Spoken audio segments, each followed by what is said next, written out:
episode of Gabagalooza.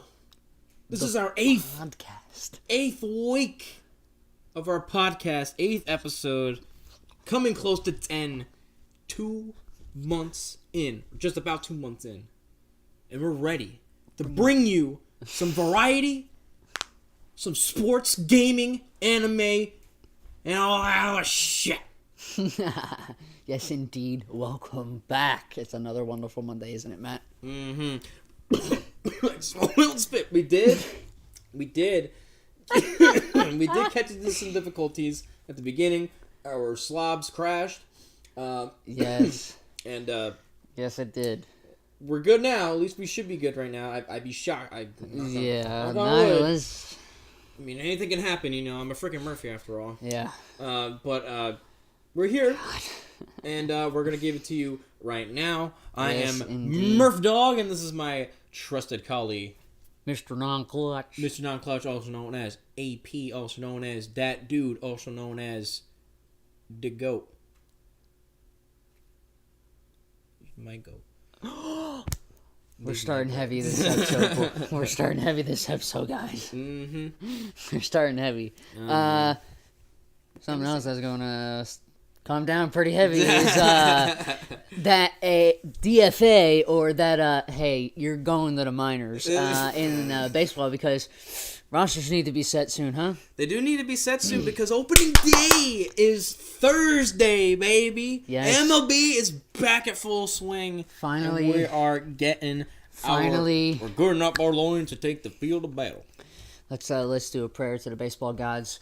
Baseball gods, please give our teams healthy legs, healthy arms, and a healthy mind as they take on this season of 2023, as they look to take on for the World Series. Amen. Amen. To the baseball gods, we thank you. Thank you for bringing baseball back to a wonderful place in our hearts. Regular season starts Thursday, Matt. Hell yeah. And there's already been some key moves that, you know, have been noticed on some rosters. You know, the Mets really, you know, haven't made that big name yet that we're all looking to see if he makes the roster or not. But, you know, the Yankees had one in Anthony Volpe. The Yankees announced that he was getting the call to the major leagues and he was going to start the season on the team. Good. Good. Good.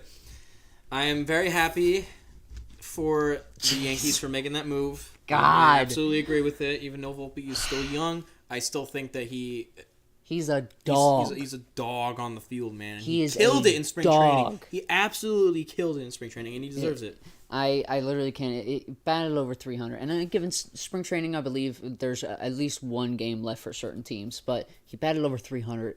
He hit a few home runs. He got on base. Mm-hmm. He got on base in that leadoff spot. Yeah. And that's what we want. And he plays great defense. Mm-hmm. You know, they had to send down, you know, Oswaldo Peraza. Yeah. You know, to make room for Volpe, which, if it came down to which one of them two were going to make the roster, I'm happy they went with the decision that they did. Mm-hmm. I really think Volpe's going to come through big. You know, we once again said, you know, knock on wood, but we really, really hope that, you know, no injuries happen, because this is his rookie year. This is like his time to blow up. Yeah. And, this, you know, he's the number 5 prospect in baseball.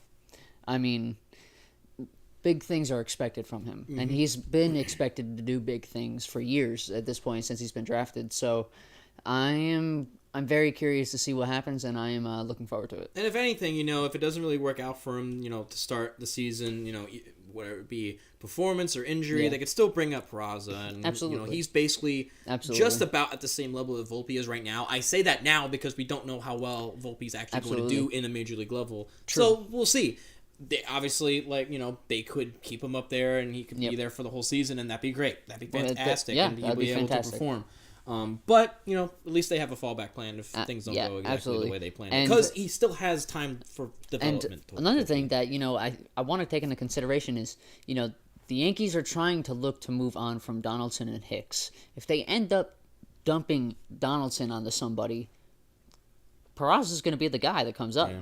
And, you know, I would still probably expect IKF to probably step into third. But I could see, I tell, as a Yankee fan, seeing Peraza and Volpe on the right side of the infield, I would cry. Mm-hmm. It would be fantastic. But then another person, another big prospect that everyone's been talking about for a little while, for the last, I would say, year and a half, 2 years, is Jordan Walker with the St. Louis Cardinals, and he just got told that he was making the roster, which is great for them. He's going to end up playing the outfield, I believe, this year. Mm-hmm. I think that he's going to be doing some big things. I think he's actually going to live up to the hype because since they kind of took the shoulder off of him playing third because they obviously have Arenado, moving him to a corner outfield spot, I really think it'll do him good, and I think his bat will be able to at least keep up in the majors. I also think that he's been pretty much under the radar his whole minor league career, but he's been one of the top, if not the top prospect for the Cardinals. So entire time. I think that I absolutely agree. I think he could absolutely come through. I really do think that I expect a good year from both of these guys that we talked about. Yeah. I really do. Good rookie campaigns. Yeah. And I will say, we had talked about the Yankees with Anthony Volpe coming up, and he did mention a couple of guys, obviously Mets prospects that could possibly make in the roster. Yes. It had been confirmed that Francisco Alvarez will be starting in AAA. Yes. And it had been confirmed that both Mauricio and Beatty will be starting in AAA as well. So they will still. Interesting. I did not know that they Beatty did. was Yes, confirmed. they did. It was actually a few days ago that they announced this, that Beatty and Mauricio were kept in the minor league system, not on the MLB roster to start. Which is a little it's interesting. I don't know, it's a little concerning. I would say though the reason for Brett Beatty is because both. For Brett Beatty, it's because they Escobar. They want the veteran to start for them. I mean, over the rookie, they're going to absolutely and Escobar had a monster second half last year, so they're going to keep him at third base for right now at all times. And then for Mauricio, it's the fact that Lindor is out there and the Mets have still a good outfield. Yeah. So he's not going to get anything at second base. Yes, he's not going to get anything at second base with McNeil out there, and it's just they want to probably. I would assume that they're going to have him in AAA play the outfield more so that he gets more reps instead of being thrown out into the deep end, playing outfield in the major leagues and looking like a fool. Because that's what they did with Daniel Murphy back in the day. They had started him out in the outfield, even though originally he was just a first baseman. They thought, well, we have Delgado. Why don't we just throw him in the outfield so that he can get more playing time? And immediately they throw him out there, and he did not do well defensively at all. No. So what they want to do with Mauricio is develop. Yeah, I definitely could agree with that. And guy on the Mets that was told that he's making the roster, Tim LeCastro. One of the free agent signings that we had made from Arizona, I believe he played for. I believe he was on the Yankees last season. Was he? He was on the Yankees roster at some point last season. I know that for a fact. Mm-hmm. But yeah, the speedster, indeed. Speedster in the outfield. He'll be on the bench for us. Yeah. Obviously, that Wheel's on the bench, and obviously he'll be filling in for outfield spots if may need. Yes. And the reason why he's on the roster is because Darren Ruff finally got DFA'd, and sorry Ruff, but the experiment worked, and it was rough. It was rough. We had to let him go. So it was a failed experiment last year. We thought we could bring him in with the company complementing Vogelback DHing whenever a lefty's on the mound. They would have Ruff in, but Vogelback in when righty's there. It worked for Vogelback, but it didn't work for Ruff. It did not work for Ruff Maybe at all. hit 2 home runs with us and bat $140. So it wasn't a good time for Ruff. So, but some people just can't play in New York, and that was just the case. And listen, man, I hope best of luck for him. Hope he was able to find a home somewhere in the major leagues, but not in New York for now. Yeah. But with these guys that, especially these rookies that we were talking about, and I expect at some point within the next 2 months, Beatty will most likely get a call. I can't see it not being within the next 2 months, right? Because he is just too good to keep off the roster. Mm-hmm.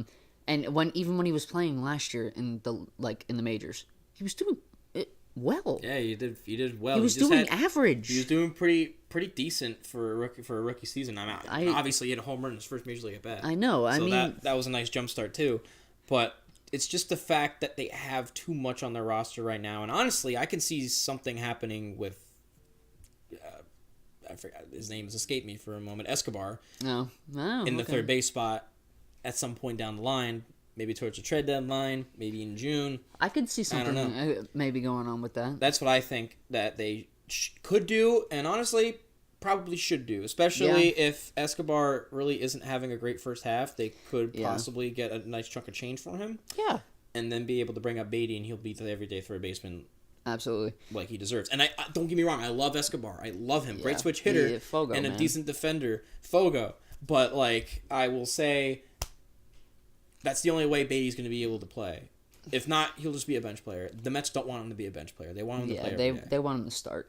And same thing with Mauricio. And I can completely understand that. They're gonna have to deal with it with Mauricio. Mm-hmm. Lindor's not moving anywhere. Nope. Lindor, McNeil. Escobar really can't play anywhere else anymore because he's starting to get a little bit on the older side. He does have depth, but like the longevity is not. It's towards the end right now. Yeah, and then obviously Alonso at first. Yeah, staying there, and then the outfield. I don't see Mauricio being able to, unless he is taking, platooning at third base, which is a possibility, but I just don't see it happening, especially happening over Beatty. No. But, with Jordan Walker and Anthony Volpe, we talked about it a little bit, but what do you expect, these rookie seasons to look like for these guys? Do you expect them to hit for average? Do you expect them to provide a good boost for their team? Do you think one of them's going to be a bust? I think they're both going to be pretty good. I have high hopes for the both of them, especially Anthony Volpe. I feel like that, he won't succumb to the hype. The fact that he has played so much around, that's what's so good about the Yankees farm system is that they're around the East Coast, so they're able to play in a somewhat, tense environment, like in the Bronx. Yeah. Obviously not full-fledged like in the Bronx, because obviously you got to get there when you get there. Yeah. But for him, at least, he's able to build up the, intensity that he could play through and be a good ball player. Now, as for how he's going to perform, he'll hit for average. I believe so. He'll hit a few home runs here and there. He won't hit I don't think he'll hit 20, 25 plus at all. No, I don't think he'll hit that many. He may get to 10. I could see, honestly, him hitting about 15 max. Yeah, 10 to 15. But I see him hitting, about 302, 305. 290 at 300. I can see him hitting a low 300. I definitely see that in him. But his OPS and OBS is just going to be off the charts. Mm-hmm. It really is. And I just...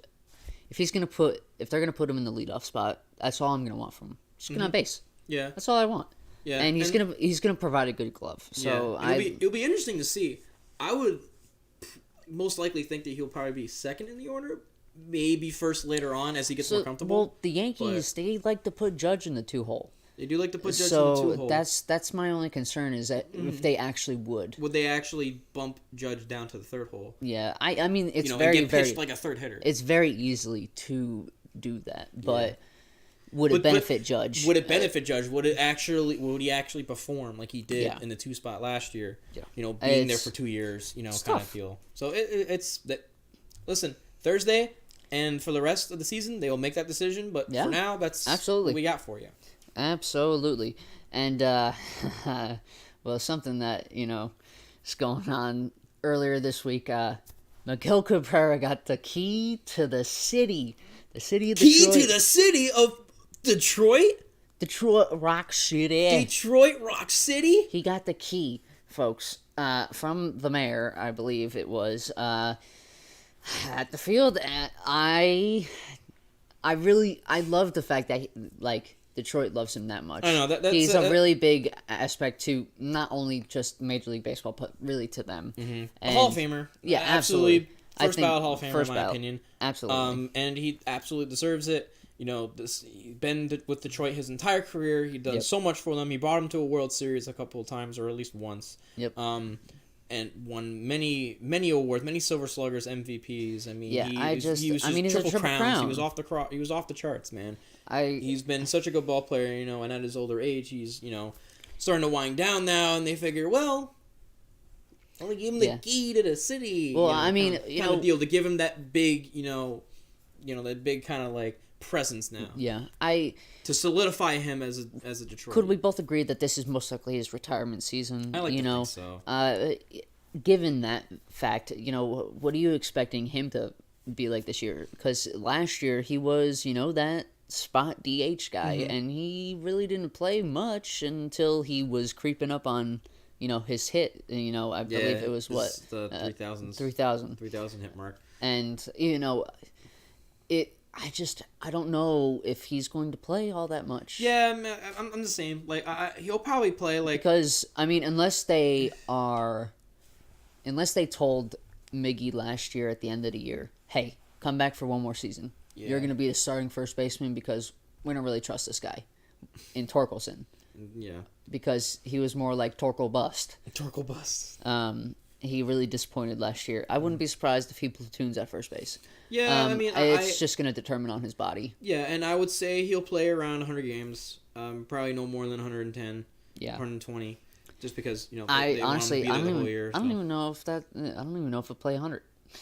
Honestly, I wouldn't doubt it, but we'll definitely see what happens, because if this is Miggy's last year, which we're expecting it to be, send him off right.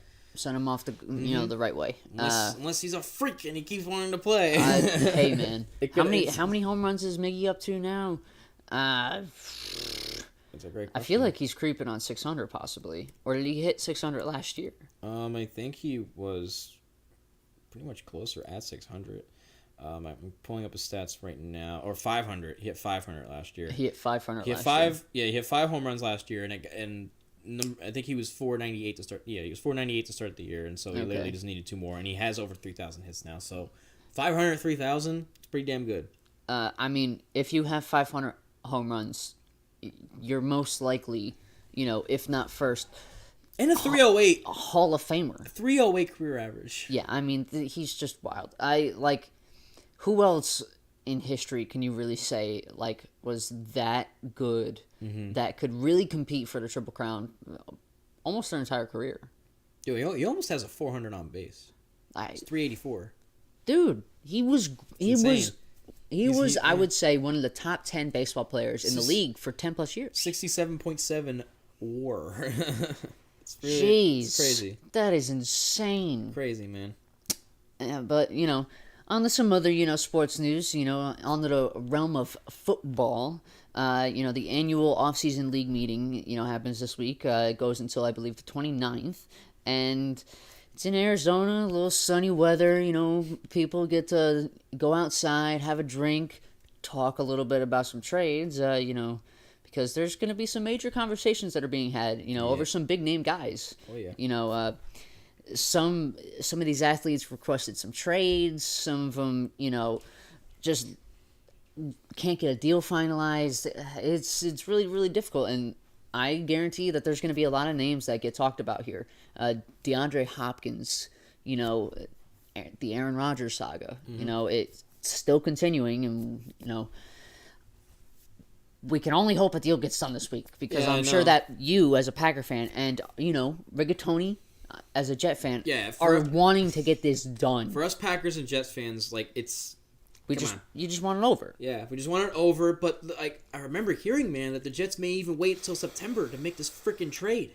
And I don't understand how they could do that. I don't know because Rodgers needs to get used to the team. And the Packers want this year's first round. Yeah. So something's gonna have to happen at some point. Someone is gonna have to give. Yeah. That's gonna be a real crisis. Something's gonna have to, like my dad says, to give way. Yeah. Something's gotta give way, man. Something's Absolutely. gotta open up and be let in. Yeah. And finished. Absolutely. And Lamar Jackson, he's another one. Apparently, it came out today that he had requested a trade on March 3rd, and from March 3rd he wanted to be traded. It was just never, I guess, clearly brought out that way. But now it is. But now it is. He brought it out in his own words in a note to fans on Twitter. And which is the best place to let everybody know. Yeah, I mean, honestly, it's not. It really is like a really good idea. It really is. And are we gonna break them out here? Yeah, I say it's time because our lovely cocoa made by our executive producer Ashley. We have these badass mugs of. Yes. I mean, just look at. Go ahead, bring that up there. At that. And then. So that's Broly.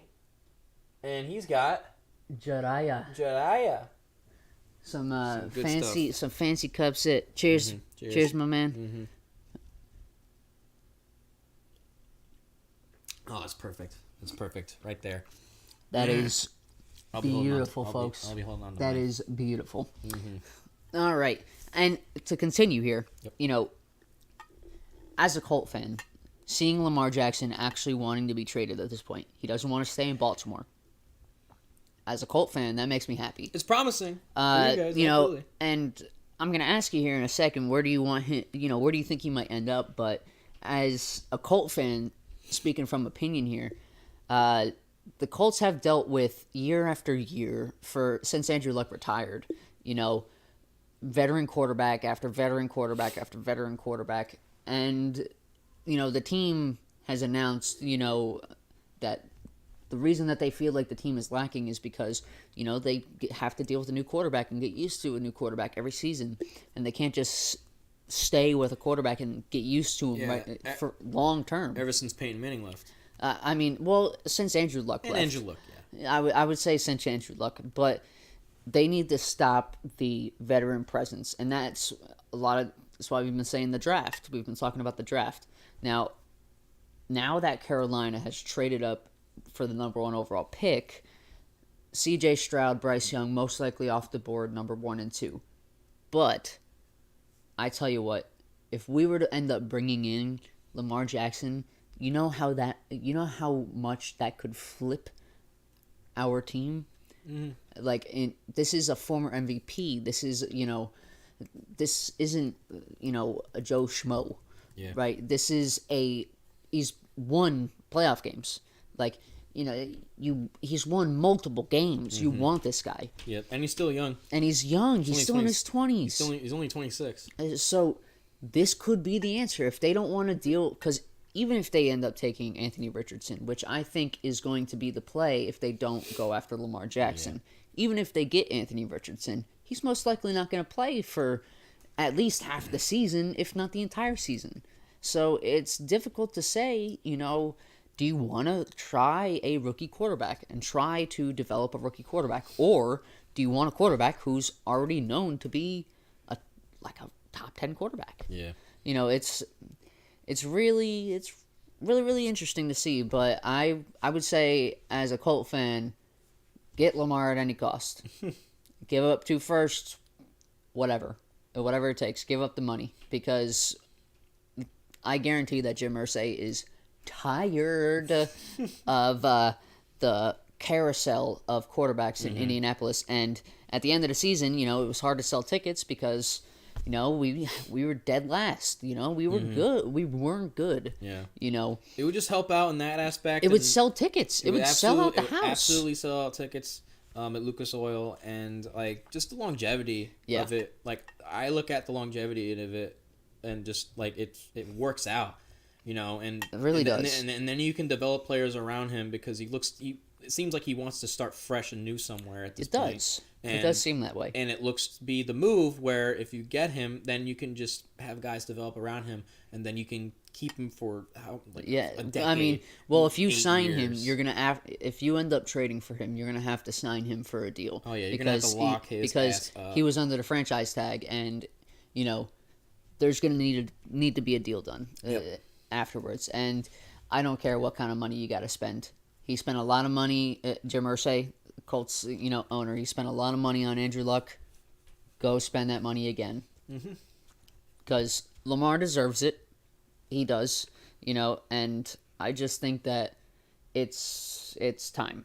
I really do. I think it's time that they just call it. Let him have it. Yep. So, hearing all this and hearing Lamar Jackson, news this week, where do you think he ends up? Because, the Jets are a possibility. Yeah, the Jets are. So I would say the Jets will be absolutely a big candidate if they don't somehow get Rodgers. So here's the thing. After Lamar had said he was open to he wanted to be traded, it was, it was a little bit of time passed, but then the Packers came out and said, the Jets came out and said their intention is Aaron Rodgers. Mm-hmm. So I believe that they're going to stick with Rodgers, but I do think that is a possibility if a deal can't get done. Yeah, if a deal can't be done with Rodgers somehow, then they will absolutely, if Jackson's still there, pursue him. Yeah, and I definitely agree. For some reason, though, I can just see him being a Falcon.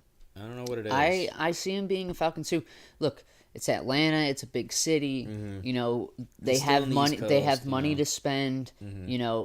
It would be a great pair up with Kyle Pitts. Yep. He'd finally get some action. So I do think it would be a great, addition for them.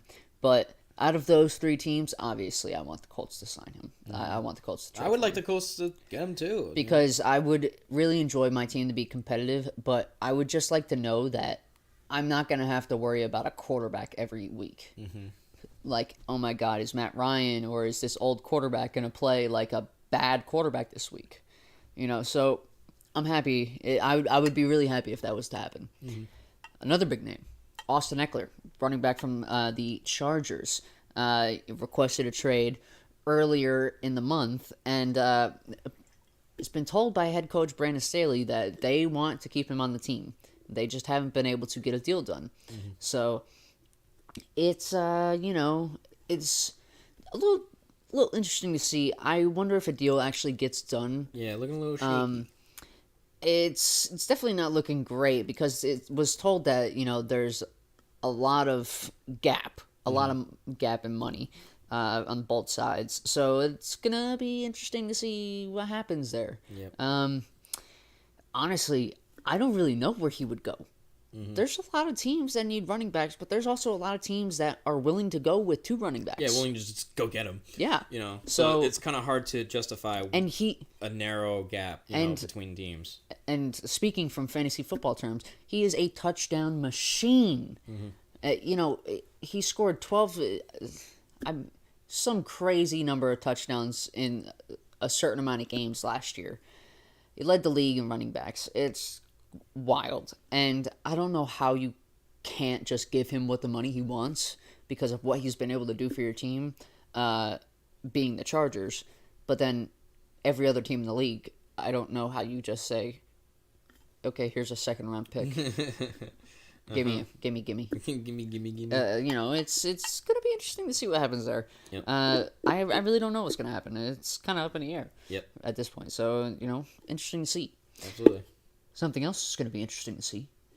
The Final Four for March Madness is set. It is set. Oh, yeah. You got FAU taking on San Diego State, and UConn will face University of Miami. Miami. So, I really haven't watched too much. I watched, portions of, each of these teams' games going into the Final Four, or I should say the Elite Eight. But I want to ask you, do you have any predictions for these, who might win out of these 2 teams? Dude. Or out of these 4. Listen, man, it'd be hard to tell me that UConn will not win because they've been red hot this whole tournament. They seem they've been unstoppable, man. And listen, dude, it just seems like nothing stands in their way. It's true. But you also look at Miami; they had 2-3 their last. I will say before their last game against Texas, because that was a close one. That was a 7-score game. But before that, they destroyed Houston, number 1 seed, and they destroyed Indiana, number 4 seed. And now they're playing another number 4 seed in UConn for the Final Four. So it's got. I would like to think though it's going to be a close game. Yes, Ain't going to be no blowout. So. But I don't know. UConn, man, they So just seem like here, let unstoppable. me give you my prediction. The U. The U. I'm going with the U in that matchup. I think that the women's UConn team is much better. Well, yeah, but like the men's have been really holding their own. They've been shocking a lot of people this year. They have been shocking a ton of people. I'm just hearing nothing but good things, including myself. Yeah, but all these teams are really shockers. I'm going with the U. All these teams are shockers. The highest seed is 4. You got to think FAU.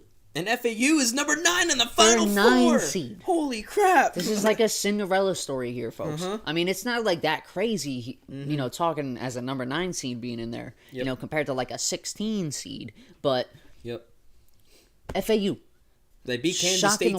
They beat Kansas State to get into it, and they were number 3 in their bracket. Given it was a controversial call. It was a controversial call in a very close game. Yes. But they will be taking on San Diego State. Mm-hmm. What do you think that's going to happen this game?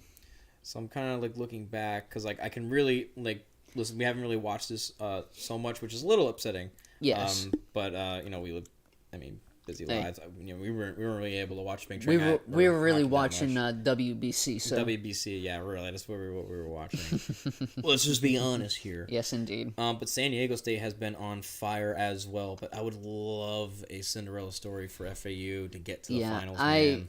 It would be interesting. So I would cool. really like to see. I feel like I'd be okay with either of these teams winning. No, yeah, just absolutely. because it's whatever either way, but just to the fact that FAU is the underdog for this Final Four. Yeah, I do think that San Diego State. I think that San Diego State is probably going to win the rest. Yeah, I think they're going to win the entire tournament. They could probably absolutely win the but tournament. I would think that FAU winning would be a shock to the world, but not really that big of a shock. Mm-hmm. Especially after what they've been able to do. Yep. So we predict. You say FAU versus UConn. Yes, I'll say FAU versus UConn. And I'm going to say San Diego State versus Miami. Miami. All right. Well, we talked about some baseball. We talked about some football. We talked about some basketball. What's left? Hockey. Hockey, eh? Eh? Sorry, Canadians. I'm yeah, sorry. it's okay. I actually have friends from Nova Scotia. So. Look, no discrimination. I love you, Canadian. But anyway. But you know what? Hey, we've talked about this for the last 2 or 3 weeks. The season is coming to an end. It is absolutely coming to an end. We have some clinchers. Yes. Some people are in the playoffs now. So we're going to go over those standings. And I really say we, but it'll be Murph Dog. Well, like you with football. Absolutely. Me with hockey. It's really true. We got, the whole baseball aspect and basketball aspect that we both know. The most even amount of. But then, we got the little yin-yang here with hockey and football, I enjoy that greatly. But anyway, basically today we're just going to talk about how the standings are looking. Yes. And who has clinched already, because we have 2 more teams after Boston that have clinched now, all in the Eastern Division. So yes. I'm going to be talking very highly about the Eastern Division because holy crap, these teams are scary. First and foremost, the Carolina Hurricanes have clinched a playoff spot. They are going to the tournament for Lord Stanley, as well as the New Jersey Devils, who beat the Senators the other day. Lord Stanley. Are now headed to Lord Stanley's bracket as well. Old they have Stanley. 100 points. 3 behind Carolina with 103, and the Rangers are still in third. They are going to clinch that 3rd place spot. Yeah, it's going to happen. They're going to end at up 96 clinching. points. The Rangers will finalize that. Like I said, it would be Carolina, New Jersey, and the Rangers. The Jersey Devils could take first place. They could. They could take first place, only 3 points behind the Hurricanes. Yes. They both have been doing pretty much the same in the last 10. So that will probably still stay the same. Hey, and here you got the we guys go. with that. You got the guys with that B logo still in first place, so we're not going to talk about them anymore. Well, hey, you gotta talk about the Islanders here. In the Metropolitan. I'm getting to that. Okay, I'm actually getting to that. I'm just gonna get to the next 2 teams behind Boston with Toronto and Tampa Bay, 97 and 90 points respectively. I again will say that's going to stay the same because obviously Florida is 79 points behind 90. Yeah. So at 79 points for the season compared to Tampa Bay's 90.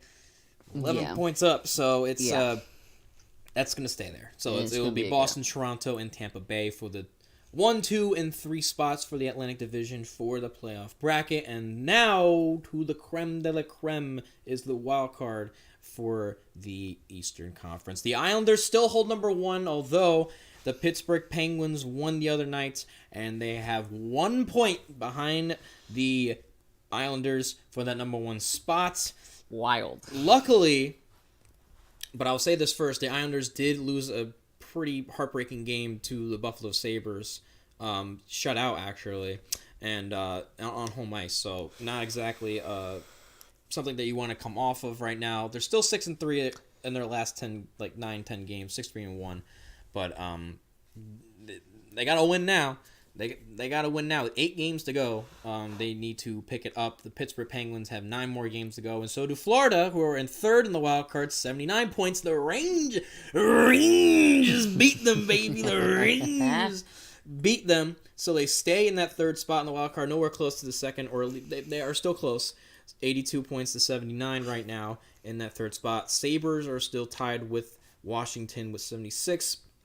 I will say though that at this point in time, the top 3 in that wild card that's the mix. Yeah. I will say Buffalo and down is gone. I could agree with that. Unless somehow literally all those 3 teams lose and the Sabres and Capitals win. Yeah. So how many games are left here? So they got an 82 game season in the NHL. So the Islanders have 8 games to go. Pittsburgh Penguins have 9. Florida has 9, and the Sabres have 10. So they have some ground. They have a lot. They have actually decent ground to cover. If they can somehow just get a winning streak, they can recuperate a little bit. They could sneak. They could. It would just have to be perfect storm for them for Pittsburgh to lose. Obviously coming from you, an Islanders fan, we really hope that they're able to win at least half of those games, if not a minimum. 4 out of the 10 games remaining, to almost solidify that spot. And it's so tough because, with the players that they've lost, they don't have Barzal right now with the lower body injury, and Brock Nelson just got injured recently. Yes, he did. Who was an all-star and the leading scorer. I mean, one of the leading scorers for the Islanders. Just devastating blows right there. So it's going to be tough to see, what happens going forward. Power play has not been looking good ever since Barzal has been out. When they got Horvat and Barzal, that was the perfect duo in the power play. I mean, their percentage was way up. Now it's way back down again. So it's gonna be a bumpy ride for the last 8 games for the Islanders, and they need to step up if they want to make it in. But I will still say the Islanders, I would like to think that they will either come up 2nd or 1st in that wild card still. Yeah, hopefully indeed. No clinchers in the West yet, but coming close. The Las Vegas Golden Knights have 98 points in the Pacific Division, still in 1st place. The Kings with 96. I believe those will be the first 2 teams to be clinching it in the Western Conference. Edmonton behind them with 91. And in the Central Division, you got the Wild with 93. Colorado right up their ass, and so is Dallas with 92 points on the season. And they basically, except for the Avalanche, have only 9 games respectively. And then if you go to the wild card for the Western Conference as well, I will say Calgary is in the mix. They've been doing pretty good. I could say that they're in the mix. I would say they're in the mix. Seattle's still number 1 in the wild card with 88 points, and the Winnipeg Jets with 85 in 2nd, but Calgary with 81 behind them, and so is Nashville. I would actually say now it's kind of like more of a bigger, spread of teams that could make the wild card now for the Western Conference. Now I think Calgary and Nashville have a chance. Yeah. Especially I definitely Calgary, think it's up in the air. Especially Calgary, because I think they just won their last game, so they can get on a streak and blow the Jets out of the water. The Jets are 5-5 in their last 10, and they just lost their last game.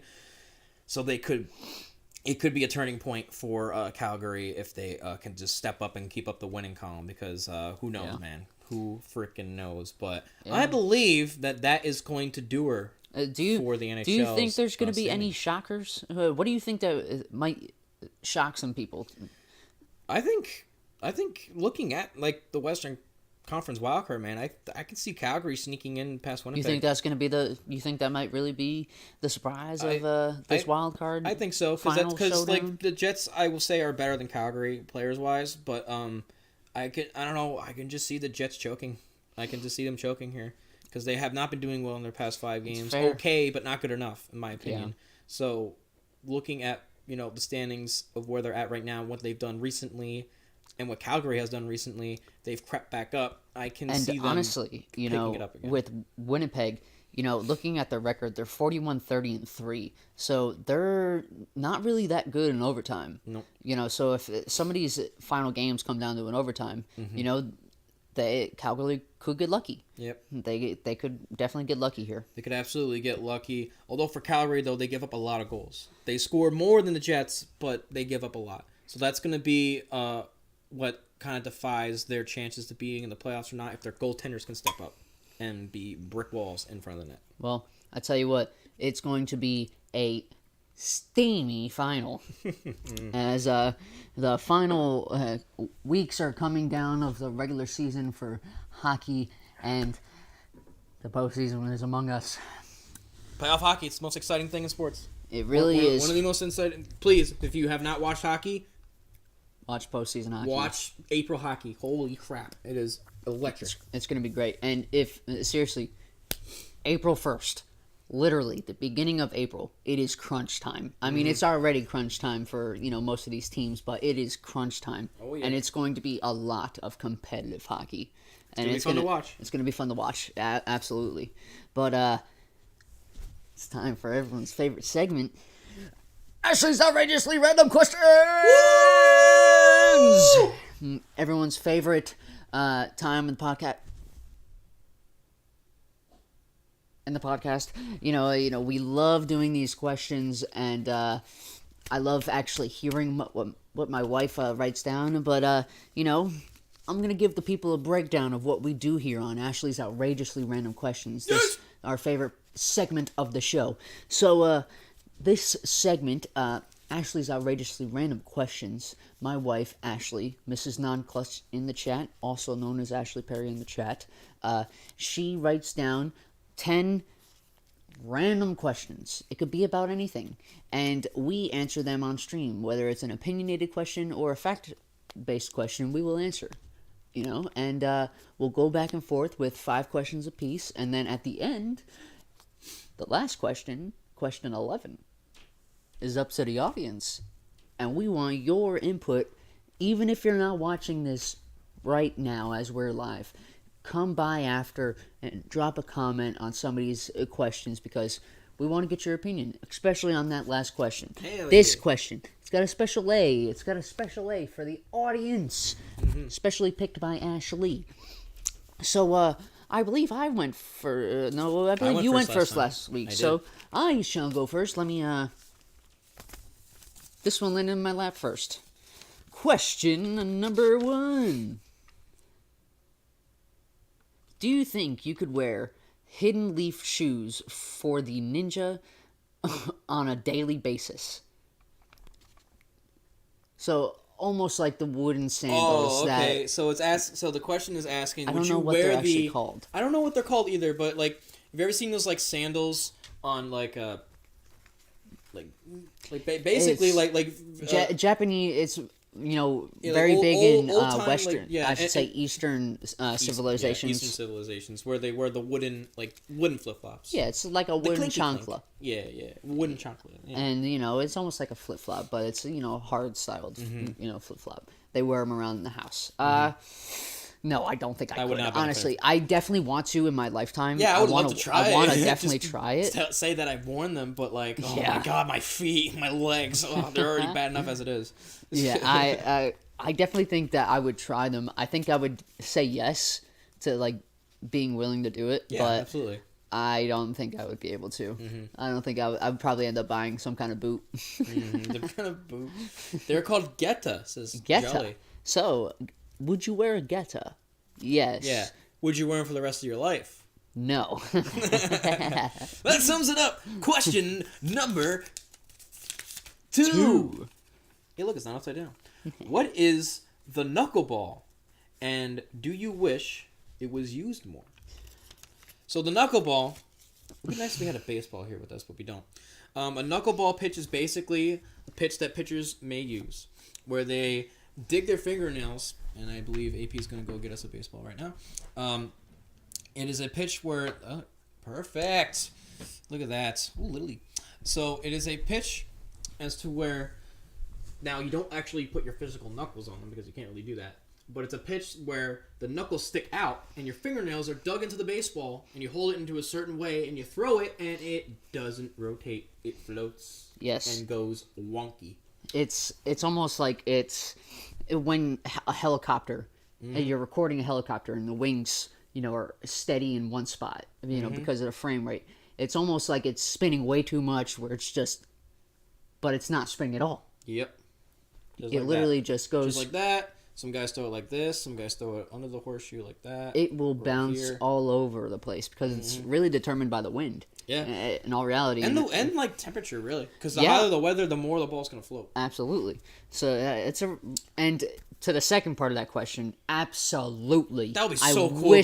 I wish more. So back in the day, R.A. Dickey, but mainly, Tim Wakefield was the guy that, for a long time used the knuckleball. And before him, it was Phil Necro. And, a bunch of other guys, too. But I would love for it to make a comeback. I know. I know Mickey Janis tried to come back with it when he came out of independent ball and playing for the Orioles. And he had a pretty decent one. It's a really difficult pitch to master. It's such a tough pitch to master. It is really difficult. It takes years. We would used to throw it, for fun and semi be able to do it. But if we had to throw it on a regular basis, we couldn't. Your brother Nick, threw a knuckleball for a while, but then he just couldn't do it because it wasn't there every pitch. It wasn't consistent. It just, I don't know, it just somehow comes to people. Like, it's such a weird pitch. It is. It's a very... And it takes so much practice. It really does. So much dedication. Like, you literally just have to keep throwing that pitch no matter what. Yeah, absolutely. You really do just have to Not everybody is a Wakefield, R.A. Dickey, Phil Necro. No, not at all. And not everybody is a Cy Young Award winner throwing knuckleballs like R.A. Dickey. So, I mean, it's... Yeah, I definitely would love to see the knuckleball. I know, it's so cool. It's nostalgic, especially for us watching R.A. Dickey play for the New York Mets, and the year that he had in 2012. Yeah, 10 years ago now. Holy shit! I remember I went to a few games. I went to a game in, I think, 2011 he pitched and 12, and he dominated. Oh my god! I mean, it was hard. It's a hard pitch to Marlins, hit. Man. It's a hard pitch to hit, but if you hit it, but if you can hit it. Because sometimes the ball it won't move as much. It's like a balloon. Yeah. That's the only problem with it sometimes. Yeah. All right. Good question. Question number 3. What sport would be played best if you had to play on the moon? I'm going to say 2, honestly. I would say 2 as well. I'm going to say golf would be a big one. Oh, I didn't think of that. And then I think basketball. That I thought. Basketball is more like the obvious one because you can jump over everybody. You put the hoop, instead of having the hoop at 10 feet, you have it at 20 and still be able to dunk. Yeah, so I mean, like, that would be awesome to see. But golf, you hit a golf ball, it's gonna go. I was gonna say baseball. It would be interesting to see. It's the same thing as golf in a way because it really is. Golf is just straight up. You're hitting it into the air. It's true. But baseball, you're throwing it too. So that would be very, very. Fat Jolly Guy says hockey. Now, it'd definitely be interesting to see, but I just don't. I feel like there's not enough aspects in hockey to where it would really be so fun to play on the moon. The only thing I could think of, it may have problems with shooting because the puck, if you're trying to get in the air, it can just go. Yeah, it could just go and go and go. Yeah, and it's not going to lose the low same gravity speed. Big hits. It's not going to lose the speed. Well, you could say that for football as well with low gravity. Being able to hit pretty well. That's true. I could definitely agree, but I would say I will say basketball, golf, and baseball would be pretty. Absolutely, I could definitely agree. Those 3, I think they. Which one would you think would be the best? Probably basketball. I'd probably think basketball as well. I would watch that. Yeah, I would pay money. It's almost like trampoline. It's almost like trampoline basketball. Bro. I would. Yeah. I was gonna say, imagine trampoline basketball on the moon. And I'd watch that. So. No difference there. Imagine trampoline basketball on the moon. Oh my god. Actually use your You'd go 50 you need feet a up in the 50 air. feet hoop. Like, god damn. All right. Good question. Question number 4. How do you feel about the direction that Marvel is going into? Well, I could say that obviously it's sad that, we're most likely, they ended the, Iron Man, Captain America They're ending saga. a lot of them. But Mark Ruffalo kind of gave a spoiler that there are alternate dimensions and that there's a possibility of us actually seeing them again. Yeah. So, I don't know. It's disappointing just because I don't find it as like eye-opening, and I'm not as invested with it because they had this saga going for years, since the first Iron Man. Yeah. Practically. So it's definitely it doesn't hit as much as it did, like before, like the last Spider-Man movie, really. Yeah. They're really. I mean, I will say I'm obviously excited for Guardians of the Galaxy. Absolutely. But it's really about it. Yeah, that's really about To it. be completely honest with I you. just watched Thor: Love and Thunder for the first time the other day. I actually never watched that. I haven't watched that. But then I know mean, a few people who enjoyed it, but Doctor Strange and Multiverse of Madness, like, didn't really live up to the hype. right? It's like, it was more of a Wanda movie. Yeah. Like, I don't know. It's hard to say. I'm still not excited for it, but I'm disappointed in the direction that they're going, for sure. Yeah, I mean, it's unfortunate because, like, we said, a lot of them are coming to an end, and they have to come to an end. Yeah. But also, like we said about Ruffalo, saying that could be alternate dimensions, we could get different types of these characters coming back again. Yeah. So that would be interesting to see how they would take that. Absolutely. Absolutely indeed. Good question. All right. Question number 5. David. What baseball stadium do you want to visit the most? There are a Good few. question. That's a great question because there's a few.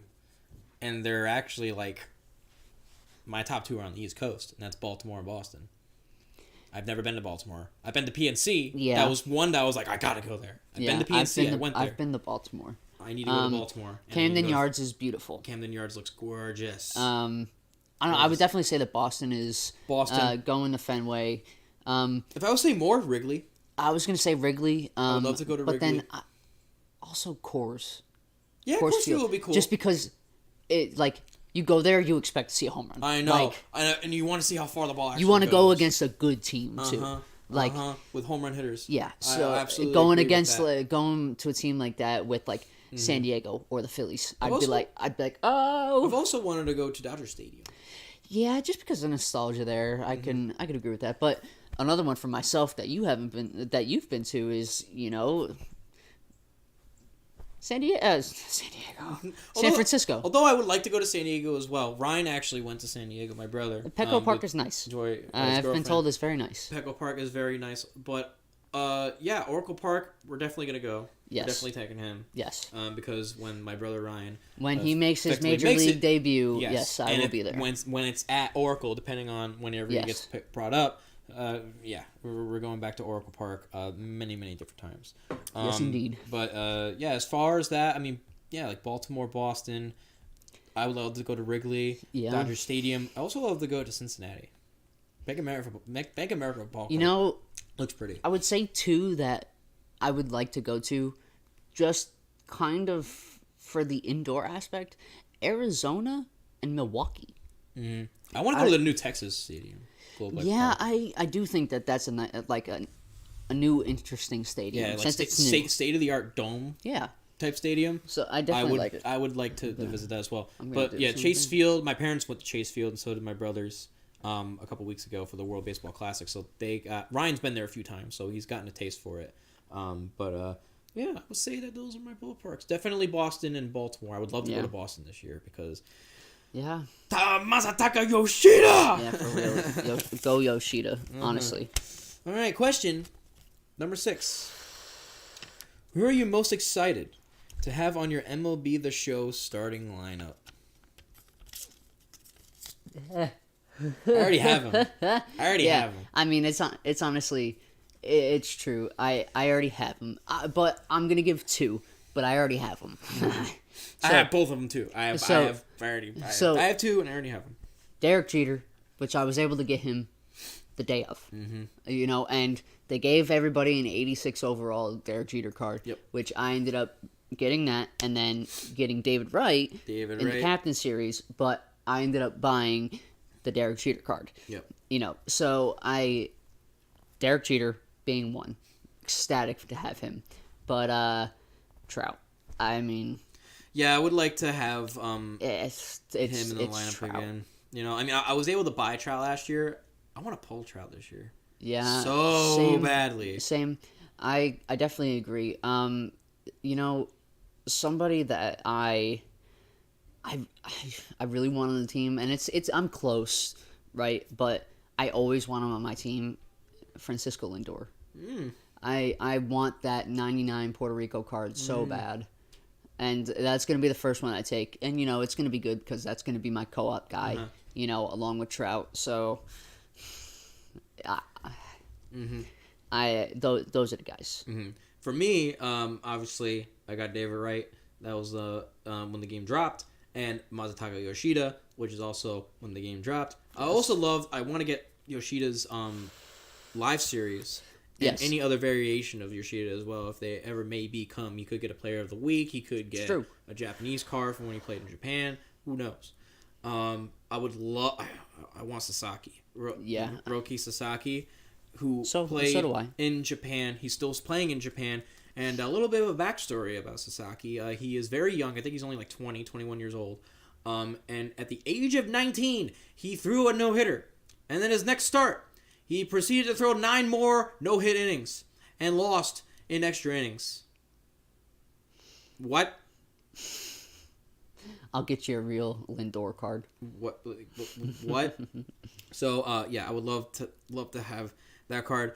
But really, for right now, that's about it. That's about it. There will be more to come. You know, obviously.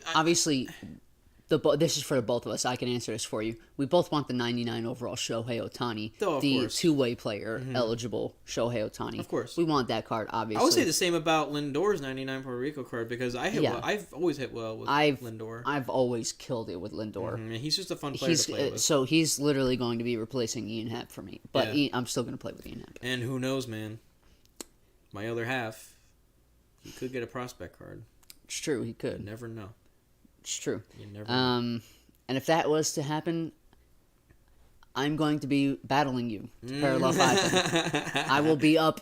I will do a endless stream on Twitch until I get him parallel 5. But for now, I'm parallel 5ing Yoshida. Yes, indeed. Yes, indeed. I believe that was my question. Yes, it was. So I am up with question number 7. 7. Yoshida. 7. If you were in Demon Slayer, would you want the skill of a Slayer or the powers of a top-tier demon?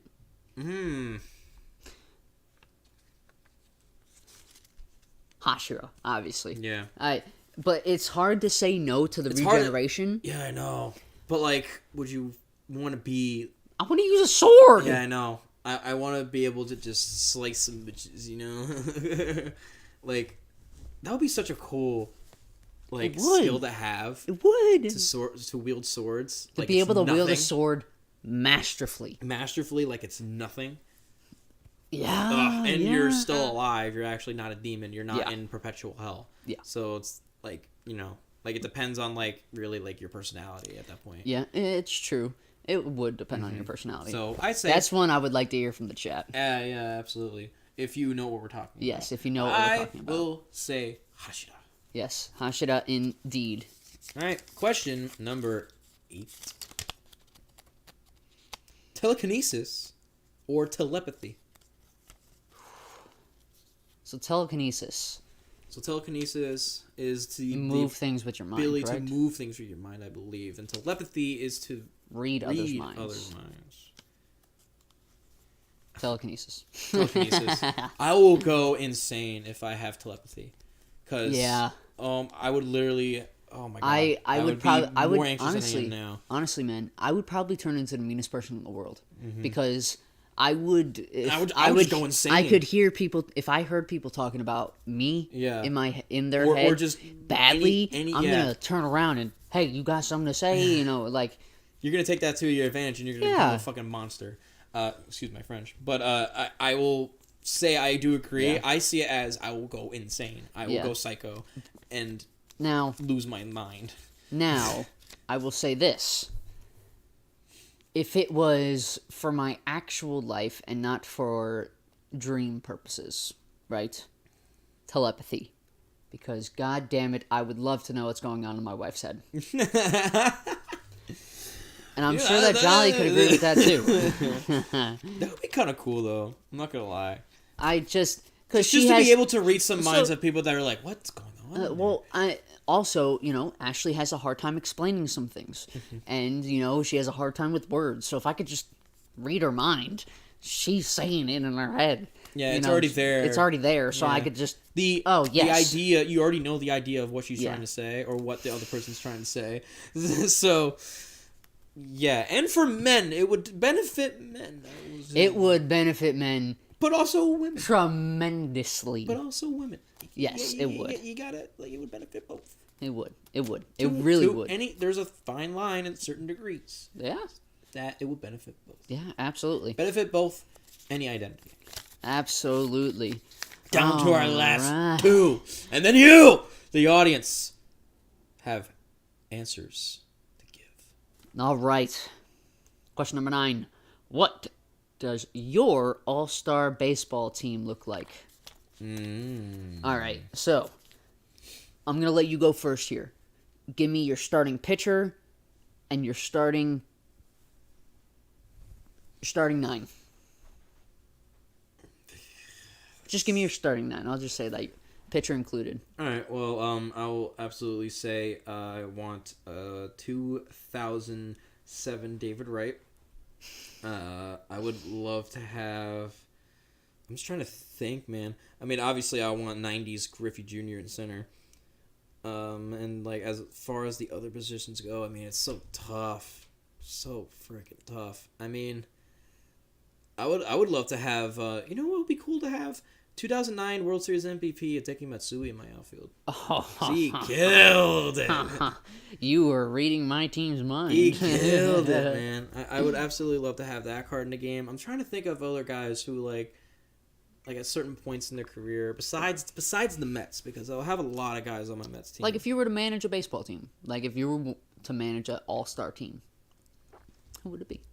Who would the rest of those guys be? Now, like, is it all time or now? You're saying David Wright, Mm-hmm. Like, I guess we'll keep Matsui. it going with the all time thing. I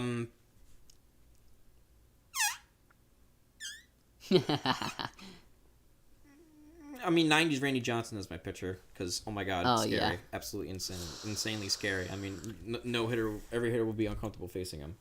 I would love to have like the late 90s Piazza behind the plate just because of the presence that he had. Yeah. Obviously he was never the best defensive catcher, but like still, maybe even Joe Mauer. Yeah. Like 2010 Joe Mauer behind there because he was insane.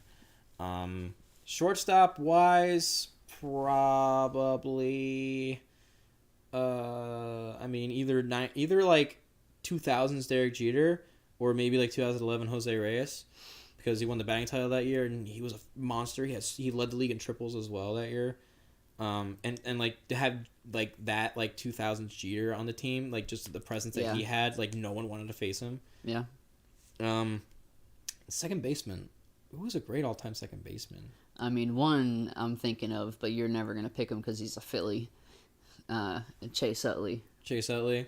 That's a tough one. Yeah, he's Ian Kinsler might be another one. Ian Kinsler could be another one. You can go old-timey. You could also go shortstop there though, because a lot of shortstops are second base eligible. Yeah, as well. Ozzie Smith. Yeah. Joe Morgan. It's really the only like middle infielders I could think of that were like great. Yeah, and first base. I mean, I'll actually go ahead and say like 2006 Ryan Howard. Okay. Because he hit 55 plus home runs and 140 RBIs and hit over 300. Okay. Like he was out of his mind. That guy. All right. And That's a good team. Yeah, and then I don't think I gave another outfielder. Who would another outfielder like? I mean, they're really not really great. There haven't been really that many great. Well, I could say like 2006-07 Beltran in the outfield. Yeah. I could say that. Yeah, that absolutely. As well. And even like DH, maybe like same around the same time Carlos Delgado. Yeah. Because I think like that like trio there or like foursome with Reyes, Beltran, and Delgado. And then you get all the other guys in there. Ooh, baby. So that's my team. All right. So I'm going to start with pitcher. If I was to have any pitcher all the time, I want Nolan Ryan. But I was also torn between Andy Pettitte. I love Andy Pettitte. That's from the Yankee side. Yeah. Hey, I give my stuff. You can actually give your stuff too. Behind the plate, I have to go with Mike Piazza. You said he wasn't the best defensively, but he had a great bat and the presence that he had. Incredible. At third, I'm going David Wright. I can't say otherwise. If I had to go any other way, Adrian Beltre. That's a good one. Shortstop, obviously Derek Jeter. Second base, Francisco Lindor. I'm a second base. First base, prime Mark Teixeira. I thought you may go with Mark Teixeira. Prime Mark Teixeira. Switch hitter, prime Mark Teixeira. He was a beast. A beast. Outfield, I'm gonna go old here, but I'm gonna go Mickey Mantle. I have to go Trout in center, and I'm gonna go a little bit more recent on this one too. Bryce Harper. I also love Bryce Harper. I do too. He may be a Nat and a Philly, but I still like him. It's also and this is gonna be, you're gonna realize it once I say it, but it's also really hard not to throw at the pitcher position Shohei. Yeah. Because he can hit. Yeah. The fact that he can still hit. It's hard. It's hard to say no to that. But out of all of those people, what's a card that you would want in MLB The Show of that from your team? I could tell you one from your team I want. Hideki Matsui. That would be cool. That would be so cool to have an Hideki MVP, 2009 World Series MVP card. He would be on my team. He would just be a bench guy. It's unfortunate because there's too many other good guys, but he would be. He's on my team. He's one of my favorite Yankees of all time. He would somehow find his way on the team and in the lineup in some certain cases, but that's pretty good right there for me. That is, so you're saying like that's on the team that's not in the game? Yeah, on the team that's not in the game. It'd be really cool to have like a 2006 Beltran in the game. That'd be a switch hitter. Yeah, instead of because they've had rookie Beltran in the game. Yeah, before. they have. It would be cool to have a 2006 Beltran. Yeah, absolutely. He did insane. And did they ever have a 2006 Ryan Howard? I feel like they did. I feel like they might have. I feel like that might have been the finest card from last year. I know they've had like a past the prime veteran Ryan Howard at like a 68 overall, but yeah. That would be cool. That would be cool to have too. I don't know if that's ever been in the game, but if it hasn't, then that'd be cool too. Mark Teixeira. I would love an 09 Mark Teixeira. Mm-hmm. Like, he's gonna have diamond defense. He's gonna have a diamond bat. It's gonna be a card you want. Mm-hmm. And he's a switch hitter that plays first base. Yep. Like, that's wild. All right, my friend. Down to our last question. Last question. I'm going to make sure that this is a question I did. Yep, it is. So this is the last one for us. And then your question at home. So our last question. What has been the weirdest craving you've ever had? I'm gonna guess this is a food question. Yeah, I would assume this is a food question. What is the most weirdest food craving you've ever had? That's a tough question. That is a tough question. Because I can't... The weirdest food craving. Interesting. Like, I would assume, like, something, like, maybe, like, a concoction, maybe. Whew. I don't know. I'll say s'mores. It's not really weird. Not really weird, I can go and say Malomars, if you know what those are. It's almost like a graham cracker on the bottom with like a little marshmallow, and it's all coated in chocolate. I've had cravings for those for a while. I mean, I could not now, but one that's like not necessarily weird, but like something that maybe like a normal human being may not be like, oh my god, Andy Capp's hot fries. I could understand that. I crave those, you know. I could definitely understand because like the heat doesn't really bother me anymore, so it's like and they just taste good.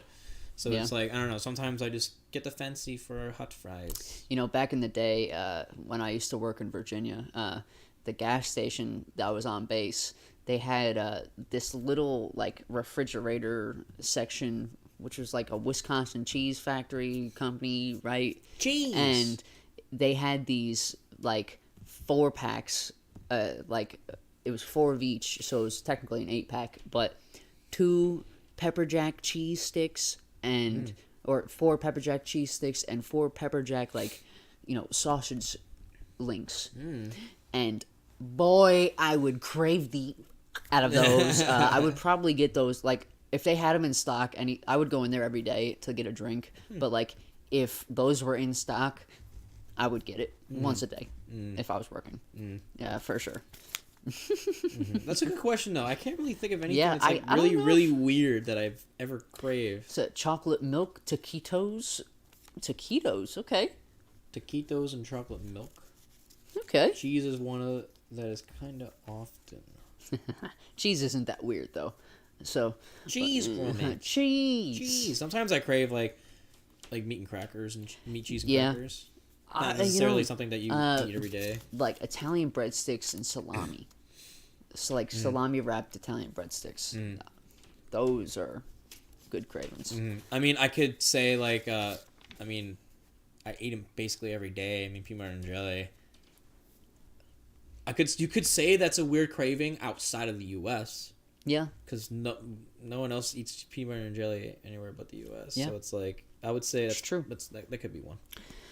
All right, chat, it is your time to shine. It is question number 11. So, if you're just popping in, question 11 is for you, chat. We're going to read this question to you, and we want your input. We want to read your input, and some of them, if you put them in chat, we will read them on to stream. So please feel free to leave your input to this question. Question 11 for chat. If you could make one magical beast real, which would it be? So magical beast, I would just go to say, magical beasts are like mythical creatures. So like if we can kind of broaden it to mythical creatures. Yeah, if you're like not familiar with Harry Potter, we could kind of like broaden it for you. You can say like basically any kind of like magical creature or like cryptic creature or just any ancient like legend creature that is not real that you would like to be real. But as for magical beast in the Harry Potter realm, hippogriff. Yeah, it's really hard not to say a hippogriff. In the Harry Potter realm, it's so hard. It's really, really, really hard not to say Niffler, right? But dragon. And that could be a broad one too, because there are dragons in Harry Potter. Yes, there are. But another one, a phoenix. Yeah, that'd be cool. You imagine if there were thousands and thousands of phoenixes in the world, and you just you would see one flying across the sky at night, and and when they fly, they like shimmer like sparks. Imagine seeing that flying in the air. That'll be so pretty. Oh man, yeah. Oh yeah, 100%. 100%. So We got Jolly saying orcs. Orcs. Damn. Okay. That's badass right there. The half man, half horse. So centaur. Centaur. Are you talking about? Yeah, okay. centaurs. Yeah. Pixies or fairies. Those are some good ones as well. Maybe would it be able to make a wish? Maybe that'd be interesting. And then a niffler. Yes. Yep. It's really hard not to say niffler. They're so tiny and they're so cute. And they steal your money. They steal your gold. They steal your goods. They look for gold. All right. So, do we have any other inputs from chat before we continue here? Yeah, anybody else? What mythical, magical beast would you want to become real? This could be anything. A liger, a flying goat. A flying goat. E.T., I don't know. An actual spider goat. Yeah. I mean, there are actual spider goats, but like legitimately, like it shoots web. Yeah, out of its poo hole. Yeah, poop web. Out of its chocolate starfish. Chocolate starfish. Would you want SpongeBob characters to be real? Would you want an actual talking sponge? Oh my god, you imagine if Doodle Bob was real? Oh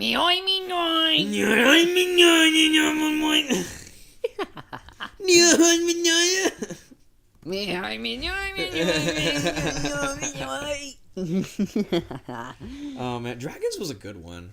It's something that could be like non-magical beast, but like it's a mythical beast. Yeah. They're in the real and in the Harry Potter realm. Like, yeah, I would fucking love for dragons to be real. Like, I would hope that they were like bred in forests and they knew like they needed to stay in a certain area or because there would obviously be incidents. I feel like but even if they were in captivity, like I don't even know, maybe if you were to build like a giant bubble in the sky, like a giant like flying bubble, maybe you have the dragon fly in that, so maybe it can't destroy anything and it's stays where it is. And you can even think of like urban legends creatures, like cryptics, like the New Jersey Devil, Loch Ness Monster, Bigfoot, Sasquatch, Yeti. Though there's a lot of them out there, people. I mean, it's Sasquatch, Yeti, Bigfoot. Who knows if it actually is real or not? But Man-Cat. Man-Bear Pig. Man-Bear Pig. No, stupid. It's Man-Bear Pig. So, a fat jolly guy in chat says, I would be worried that dragon would go extinct just because that they would cause too much damage. Yeah, that's what I could definitely, I could definitely see that. Mothman. Mothman! Oh, Mothman! I forgot about Mothman. But I could definitely see that with the dragon part. Because, like Ashley said in chat earlier, there is no dragon tamer, so, Nope. So we'd have to, hope that there could be some. Hope for the best. All right. Well, another great segment of Ashley's outrageously random questions. Woo! Yes, fantastic indeed. And now we're going to move on to just a little bit of some anime talk. Mm-hmm. And then we got another segment coming at you. A familiar segment to those who have been here before. So, to those who do not follow My Hero Academia, My Hero Academia Season 6 is now finished. You can mourn now. Yes, we all will mourn, sadly, for the next year because we won't get anything for about a year. No. Probably next spring, so.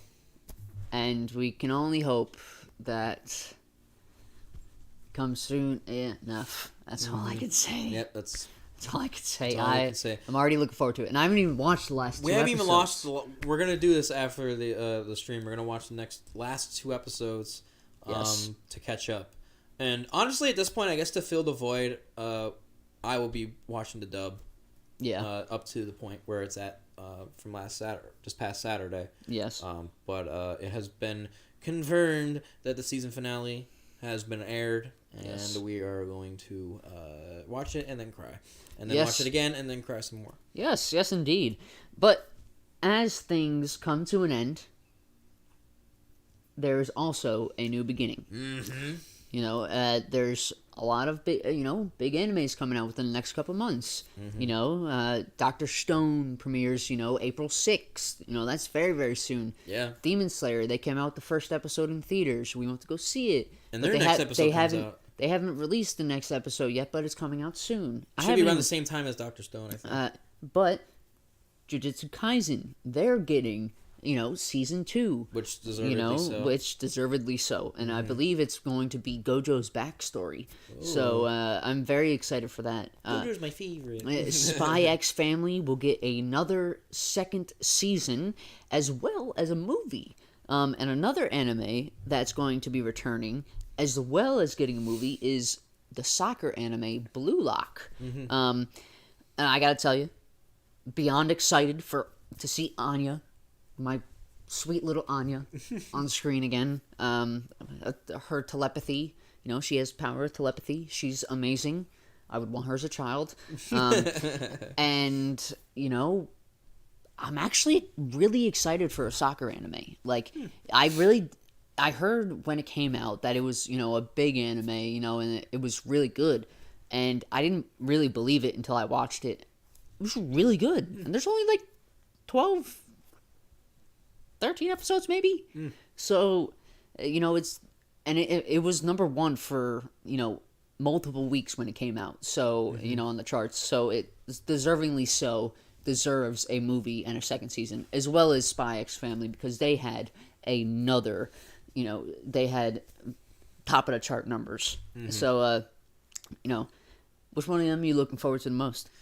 I mean, I want Demon Slayer to start so badly. I really do. And JJK, it was cool. I liked watching JJK. It was very another interesting take on like demons and stuff. Have you seen the movie? I have not seen the movie. So I know the movie wasn't really that much of a spoiler though, because it shows that stuff that happened at the beginning. Yeah. Rather than some new stuff. Yeah. So even though it is new. Yeah. But like it takes back, It's set prior. It's set prior, so it wasn't necessarily something that I needed to wait for, but I still haven't watched it Yeah, yet. I definitely would say there's going to be a movie night soon with you, me, and Slow Mo. So that's all we're going to say there, as we hope that you're just as excited for some anime to come out as we are, because we're huge anime fanatics. Yes. Now, I will say, before we get to the next segment, I have to pee. All right, so we're going to take a quick break, and we'll be right back. Stay tuned.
Hey!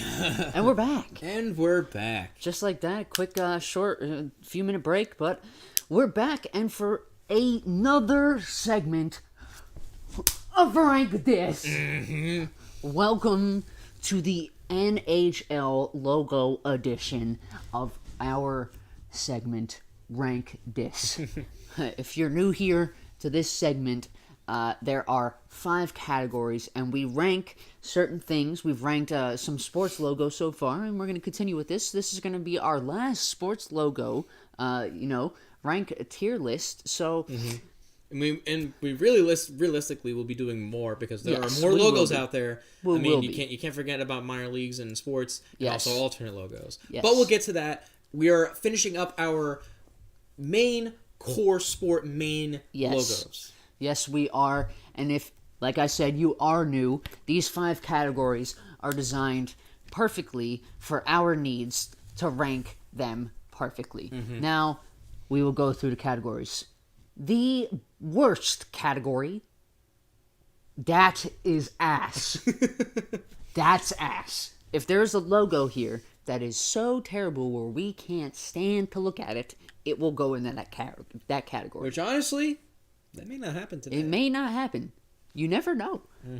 Then we go on to the category above, not terrible. And not terrible is, just as it says, it's not terrible. It's not very good, but it's not quite there. So that is the perfect category for those teams. Then we got just right. Pretty self-explanatory as it is just right. Then we go step higher. This is where it starts to get good. A little spicy. Straight gas. If you don't know what straight gas means, it is really, really good. We very much enjoy it, but it is not quite the top tier. And the top tier is perfect. Or in other terms, perfection. So, we're going to go ahead and go through these teams, give you our little input on each of them, and see how it goes. And once this is done, we'll call it a day. I think so. So number 1 on our list alphabetically, the Anaheim Ducks.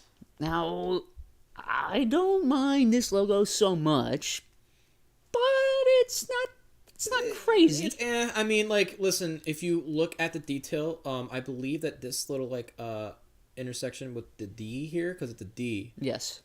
It is basically the D is a webbed feet. Yes. That is what it is, the webbed feet of a duck, and the inner part is like another version of the webbed feet. Yes.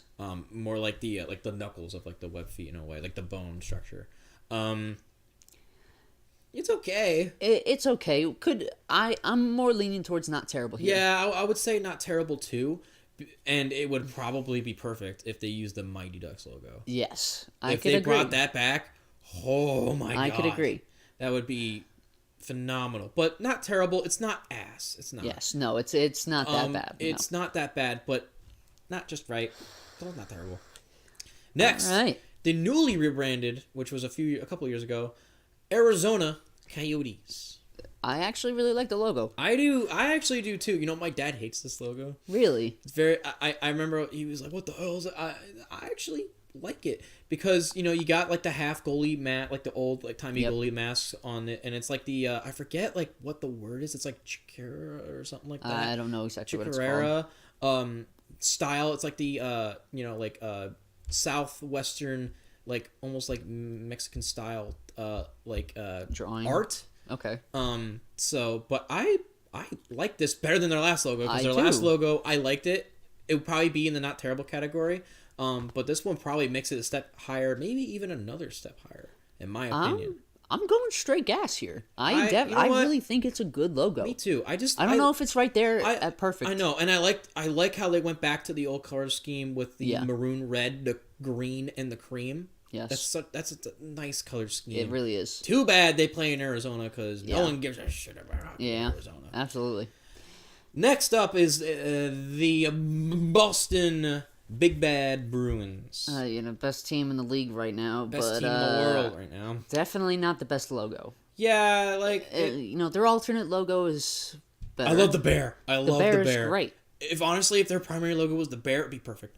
Yeah, I could agree. I could give it perfect. I could agree there. I could absolutely give it But perfect. this is another one where I'm leaning towards not terrible. Yeah. But I'd be okay with putting it in just right. Just because of the original 6. Yes. You know, it has been like, that way for a long time. Yeah. But it's also not that boring. Mm-hmm. It's got some things got going on. Yeah, it's got like the, it is a circle, which, Yeah. would be like, for the hockey puck, I guess.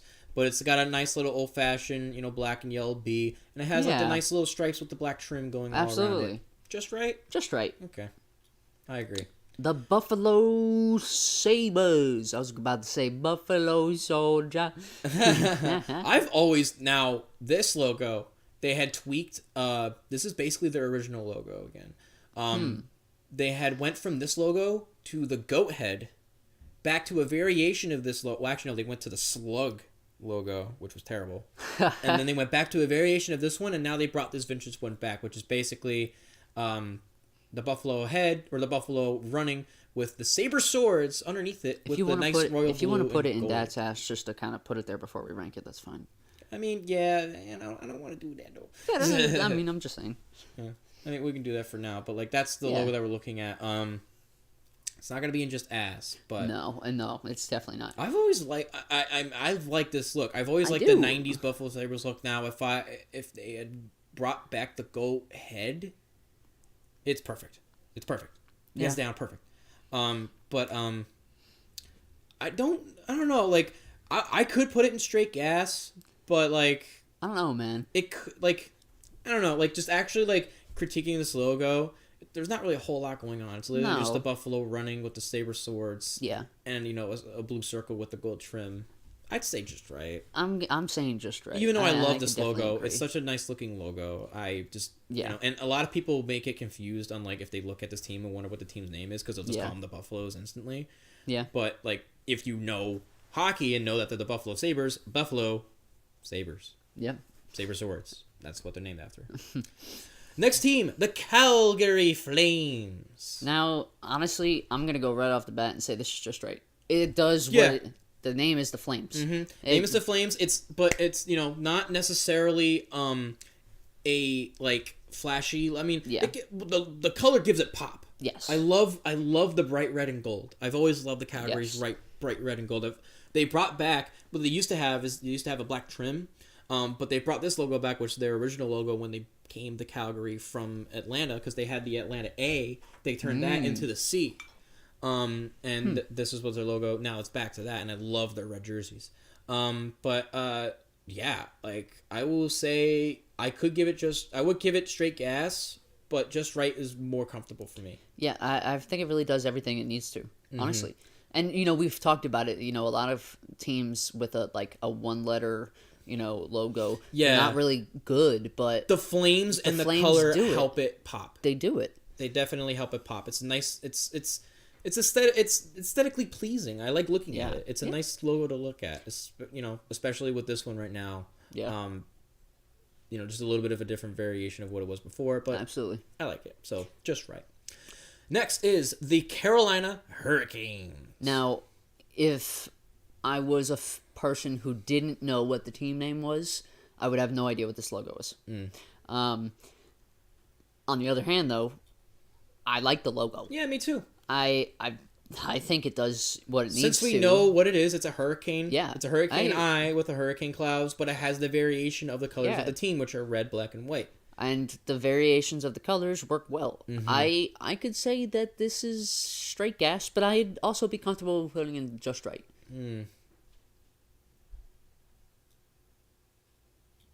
All right. Straight gas. There we go. It just looks so cool. Yeah. It's a cool looking logo. It's a very cool looking logo. It looks like Uno Rivers. It does look like Uno Rivers. Uno. But I like it. I really like it. I do. And I will say it's a bit of a step up from their original, but like they used to be the Hartford Whalers, but I love that W logo with the whale fin. So yeah, that was a good logo. But like, we'll give them credit. It's straight gas. Next is the Chicago Blackhawks. Now, I could go one way. I think this is a perfect logo. Yeah. But I don't really know if they were to use like a Blackhawk helicopter. like an Apache helicopter, I feel like I would know a little bit more what they're going at. But so what they're going at is the actual Black Hawk tribe that resided in the Illinois area, Chicago area. Okay, that is what they're named after. Then, I mean, still, I think it's a perfect logo. I know what do you say? Perfect. I just love. I love the art style of Native American head with the feathers, and it looks badass. It does, and it's so interesting to look at. I know, it's so incredibly detailed. Different colors, and it's like the detail in the face. It really is. It's not obnoxious. I love the look too. I love it too. It's and I love the jerseys. One of the best jerseys in hockey. So I will say perfect. The first perfect of the night, but we have to move on as the Colorado Avalanche. I almost said Carolina Hurricanes again. Colorado Avalanche up next. I really like this logo too. Yeah, me too. I mean, it's the A for Avalanche, and you got the mountainous, snowy Avalanche coming down with the puck at the end, and a nice little oval behind it to give it a little bit more of a contrast look. Honestly, I think we could have back-to-back perfect logos here. Mm-hmm. But I think it would be a low-end perfect. Yeah, I would say that there are other logos in the NHL that are better. Yes. I think that this would be a very high straight gas. But I'm a little more comfortable saying straight gas for Carolina. Do you agree? Agree. For Colorado. You got to put it at the front, though. I definitely think it's better in both of those. Okay. Yeah. I've started to warm up to it a little bit. The hockey puck. Really the hockey huck with the snow trail behind it. You just said it too. The hockey huck. The hockey huck. The hockey puck. It's nice. So straight gas. Next is the Columbus Blue Jackets. Now I really like the logo. Mm-hmm. Very patriotic, of course. In the state of Ohio, they use the actual state of Ohio's flag. If you were not an NHL fan, would you actually know what this team is? Nope. You think that they're the Stars. Yeah. And there's another team in the league, Stars. Which is up next. Yeah, so honestly, I still go straight gas here. I think the logo's got so much going on that I could go and go buy that. As an American, it's a cool looking logo. Yeah, with the stars and stripes. Yeah, I mean, it just look, and I like the disproportional star. Yeah, kind of giving it character. Yeah, I like that a lot, and the silver complements it too. Next is the Dallas Stars. Now, this logo with a star, I don't like nearly as much as the other one. No, I will say, I honestly prefer this logo over their original one because I felt like their last one had a little too much going on, and it didn't really give the star impression this one does. But it's just a D with a star and the green accent. Yeah. I will say the green does it a little bit more for me. It does, yeah. The green kind of helps it out a little bit, but other than that, it's just gas. No, definitely not straight gas. I don't know. I can go just straight here though. You can go just straight. Yeah, I mean it's a star with a D. If you were to say a city with a D, I could easily put it in the not terrible category. I could easily put it there too. The only reason why I would put it in just right is because it's a clean look. Yeah, it looks clean. Well, I mean it does it justice. It does what the logo, it does what the team is. Mm-hmm. The logo does it. Now, I would say the North Stars logo with the last half of the end pointing up to a star. Yes. I like that. The Minnesota North Stars, which they were originally before they moved to Dallas. But what do you think? Just right? Just right. Okay. We'll give it the benefit of the doubt just because it looks clean. Next, the Detroit Red Wings. And this is another iconic logo. Iconic, detailed logo with the Detroit Ford wheel there from the 1920s and the very detailed red wing on the side of it connected to the hubcap. I think that this is another perfect. Yeah, me too. I don't even think that there's much explanation behind it. Yeah, me too. It's such an iconic and cool looking look. Yeah. You look at that logo and know what team it is, even if you don't like hockey. So, I will say that's another perfect one. Definitely an original 6 being perfect. Yeah. It's just absolutely right amount of perfectness. Next, the Edmonton Oilers. How do you feel about this logo? I don't hate it. I don't hate it either. But what much could they do with their name? It's true. It's true. Besides an oil tower. Yeah, but that's already been done. But it's already been done. Houston Oilers. And they actually had another logo originally, which it was interesting. it didn't really go with the name, but it was just like a interesting, cool look. It was like almost like a spaceship with like an oil drop in it. I would say that's better than this one, but thinking about it, it didn't really make much sense. I don't know. I can kind of go in the not terrible here, but I could also go just right. What do you think? Just right. Just because this is another, like, I mean, you look at that logo and you think of Wayne Gretzky. Yeah, it's true. So I will give them the benefit of the doubt. It's clean too. It's not ugly looking. Yeah. But it's not the most exciting logo like these are. So just right. Yeah. I give it just right. Next, the Florida Panthers. Now, my opinion on this, I really do like the logo, but I wish that they would have had a different background color and a black panther. A Black Panther, huh? Like, you know, like an actual panther. Yeah. Because I would think that they're the Florida Pumas. The Florida Pumas, yeah. Yeah. Like, just knowing what animals look like. Yeah. You know. And I would say, when they rebranded to this logo, I was actually okay with it. I still like the logo. logo. But I'd much rather prefer their old logo now, with the big cat. Yes. Jumping out at you. Yes. The big cat just with the mean face, just ready to attack. That logo would be straight gas. That would be straight gas. I would say that this is just right. Yeah. Yeah, I think you want to be nice. You think it's not terrible, huh? I mean, yeah, like you said, like it could be better. It definitely could be, but I kind of like the badge aspect. Florida Mountain Lion. I kind of like the badge aspect. Okay, of it. you know what? We'll give it a just right. We will. Because, like, I mean, I don't know. Like, I just... At least the Puma looks cool, or the mountain lion. Yeah. I will say, and the Panther's nice and detailed as well. Yeah. And I like the badge-looking logo. Yeah. Next, right. the Los Angeles Kings. The L.A. Kings. I think they could do more with this. If it was just the crown. If they just brought the crown back. So what they have here is like almost like a home plate looking badge banner. Yes. A banner. It's a banner. Yeah. With L.A., but the nice detailed crown on the bottom. But it's so small you could hardly even see the detail. Yeah, I do like it though. Like, I don't hate it. No, it's not. Yeah. It's not terrible.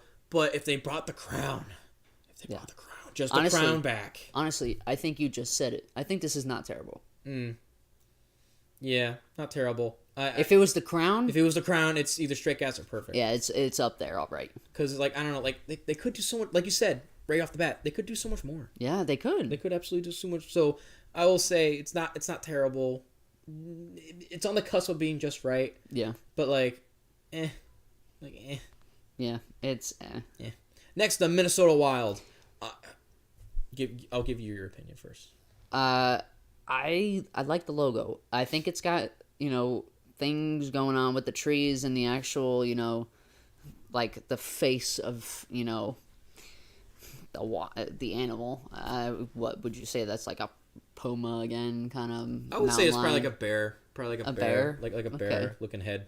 Maybe maybe even like a mountain lion looking head. But I like the logo. I like that it has different colors going for it. I like the green in it. I don't know. I could lean not terrible on the high end, but I would probably go just right. Really? Yeah. I'm gonna be totally opposite of you. I think this is a perfect logo. Really? Because if you look at it, man, dude, it's got the trees. Yes. Of the northern part of North America, showing the wild. Yep. Of the woods of North America, the green, and I love the green. It is such a nice forest green color with the red complementing it, and then you got the moon on top. I didn't even realize that was. Oh yeah. These are trees here, man. I didn't even realize that was like a sun or a moon. Yep, that's a moon up there. That is a moon up there, and the eye is a shooting star. Wow, I didn't even realize that. Mm-hmm. And then you got like the nice little mouth here, but it's also in the shape of a river stream, which is part of the wild woods of Minnesota, and it just creates a nice looking mouthpiece there. I think it's a perfect logo because of just there's so much detail going on here. I love the woods that gives it the nice green complement, the red dusk looking background sky with the orange moon or the gold moon and a shooting star for an eye. I didn't realize that at all. I had no idea about the mouth. Oh my god. Yep. I agree now. It's perfect, man. Holy god. Very, very like just for the that is detailedness. detailed. Man. It's perfect. It's perfect. And even with the you cream, changed my mind. Oh my god! even with the cream, man, it's perfect. It's just such a nice looking logo, and their uniforms, man, especially now, look fire. I love the green and cream. Yeah. And the red accent. They've gone more towards away from the red, which I like a little bit more, but like just keep it there. Yeah. Keep it there. Keep it like a trim accent, kind of thing. Don't like blow it up. I like how they have their uniforms are now, and that logo is so detailed and just perfect in my opinion. Next, the Habs, the Montreal Canadiens.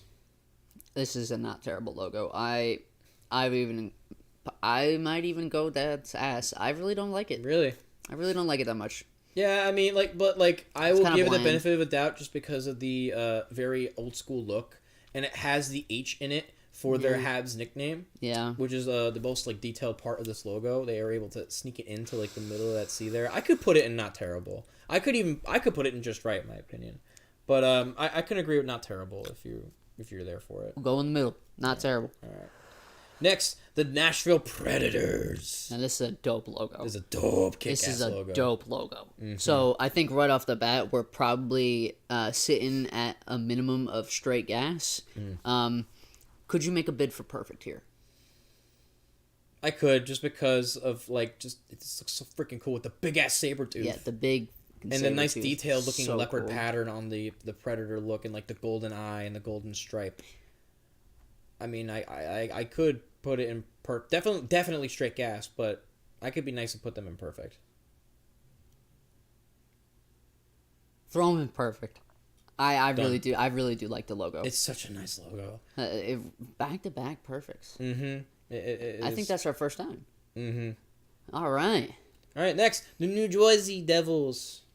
I kind of think this is just right. It kind of does everything it needs to. Yeah, just right. I would say if it's just the N, it's not terrible. Yeah. But they added the devil horns. Yeah. And the devil tail to the Y, or the J rather. Yes. So I say it's just right as well. I give it just right. All right. Next, the New York Islanders. Now, I think this is a just right logo. I would say it's just right too, but if you look at the detail, the N and the Y is in the shape of a hockey stick. Yes. Now you can't see it, but there's stripes on the top, like, of the heel of the stick, on the stick shaft as the shaft goes up. There are 4 stripes in total, referencing the 4 Stanley Cups they've won. Interesting. Now the island, obviously, shaped as Long Island as it is. Yes. Now, if you look, there's an Islanders little Yep. nameplate there underneath the stick and on the bottom of the actual circle. The I gets to a point on the Islanders actual island, Long Island, that turns blue. But it comes to a point. That point is pointing exactly at the precise location where Nassau Coliseum was in Long Island. Interesting. So, to the detail, I could put it in straight gas. But, what more can you do with Islanders? It's true. If it was the fisherman, it's perfect. It's perfect. If it's a fisherman, if it's fish sticks, it's perfect. If it's fish sticks. It's perfect. I don't know, man. I don't know if I could really go straight gas here. I know you love the orange and blue theme. It's a fantastic color combo. And the detail. I don't know, man. I don't know if I can coincide with you on just right here though. On straight gas though. Mm-hmm. I don't know. I just don't think it's got like. There's not much you could do with it. Mm-hmm. Right. And like I like the subtle detail. Like referencing back to the Oilers, there's not much you can do with it. I like the subtle detail, but you can't really see that subtle detail. Mm-hmm. You know, unless you, like you said, like describe it or you blow it up and you kind of look at it. Yeah. You know, so I don't know. I'm kind of going straight gas here, man. You want to go straight gas? No, just right. I'm sorry to get your hopes up for a second there. I can change your mind there. No, I'll go just right. I'll go just right. It's nice, but like just by the detail, I can put it in. No. Okay, we're good. The side buttons, man. I'm afraid I gotta make sure that I'm like hitting the edge of the mouse there. But anyway, we're good. We're staying here. All right, next, the guys on the other island. Yes. The New York Rangers. big badge, banner-looking logo with New York, Rangers diagonal, the little triangular trapezoid in the red and in the white. I don't know. I kind of want to hear your opinion on this because I don't know. I feel like I might be a little judgmental here. Yeah, it's such an iconic logo, though. I could put it in just right. So I was gonna say I'm kind of leaning towards not terrible here. I could go with just right, but if I was doing this myself, I would definitely put it in not terrible. I really don't. There's not really. I mean, I don't know what you could do with the logo. It's never been changed. They've never. Yep. Oh, they did bring Lady Liberty. If it was Lady Liberty, it's perfect. Yes, but there's not much that you could do with the name Rangers. Yeah. So I can go just right though. Yeah. Yeah, I'll go just right. Okay. I can go with not terrible too, but like just right. It's got more going on. I know, and obviously it goes straight to the point. New York Rangers. Yeah. You already know what team that is immediately. But like the premise of it, it's just old fashioned. You know? Obviously, they made that logo back in the teens, 20s, so it's what more can you do with the name? Next, the Ottawa Senators.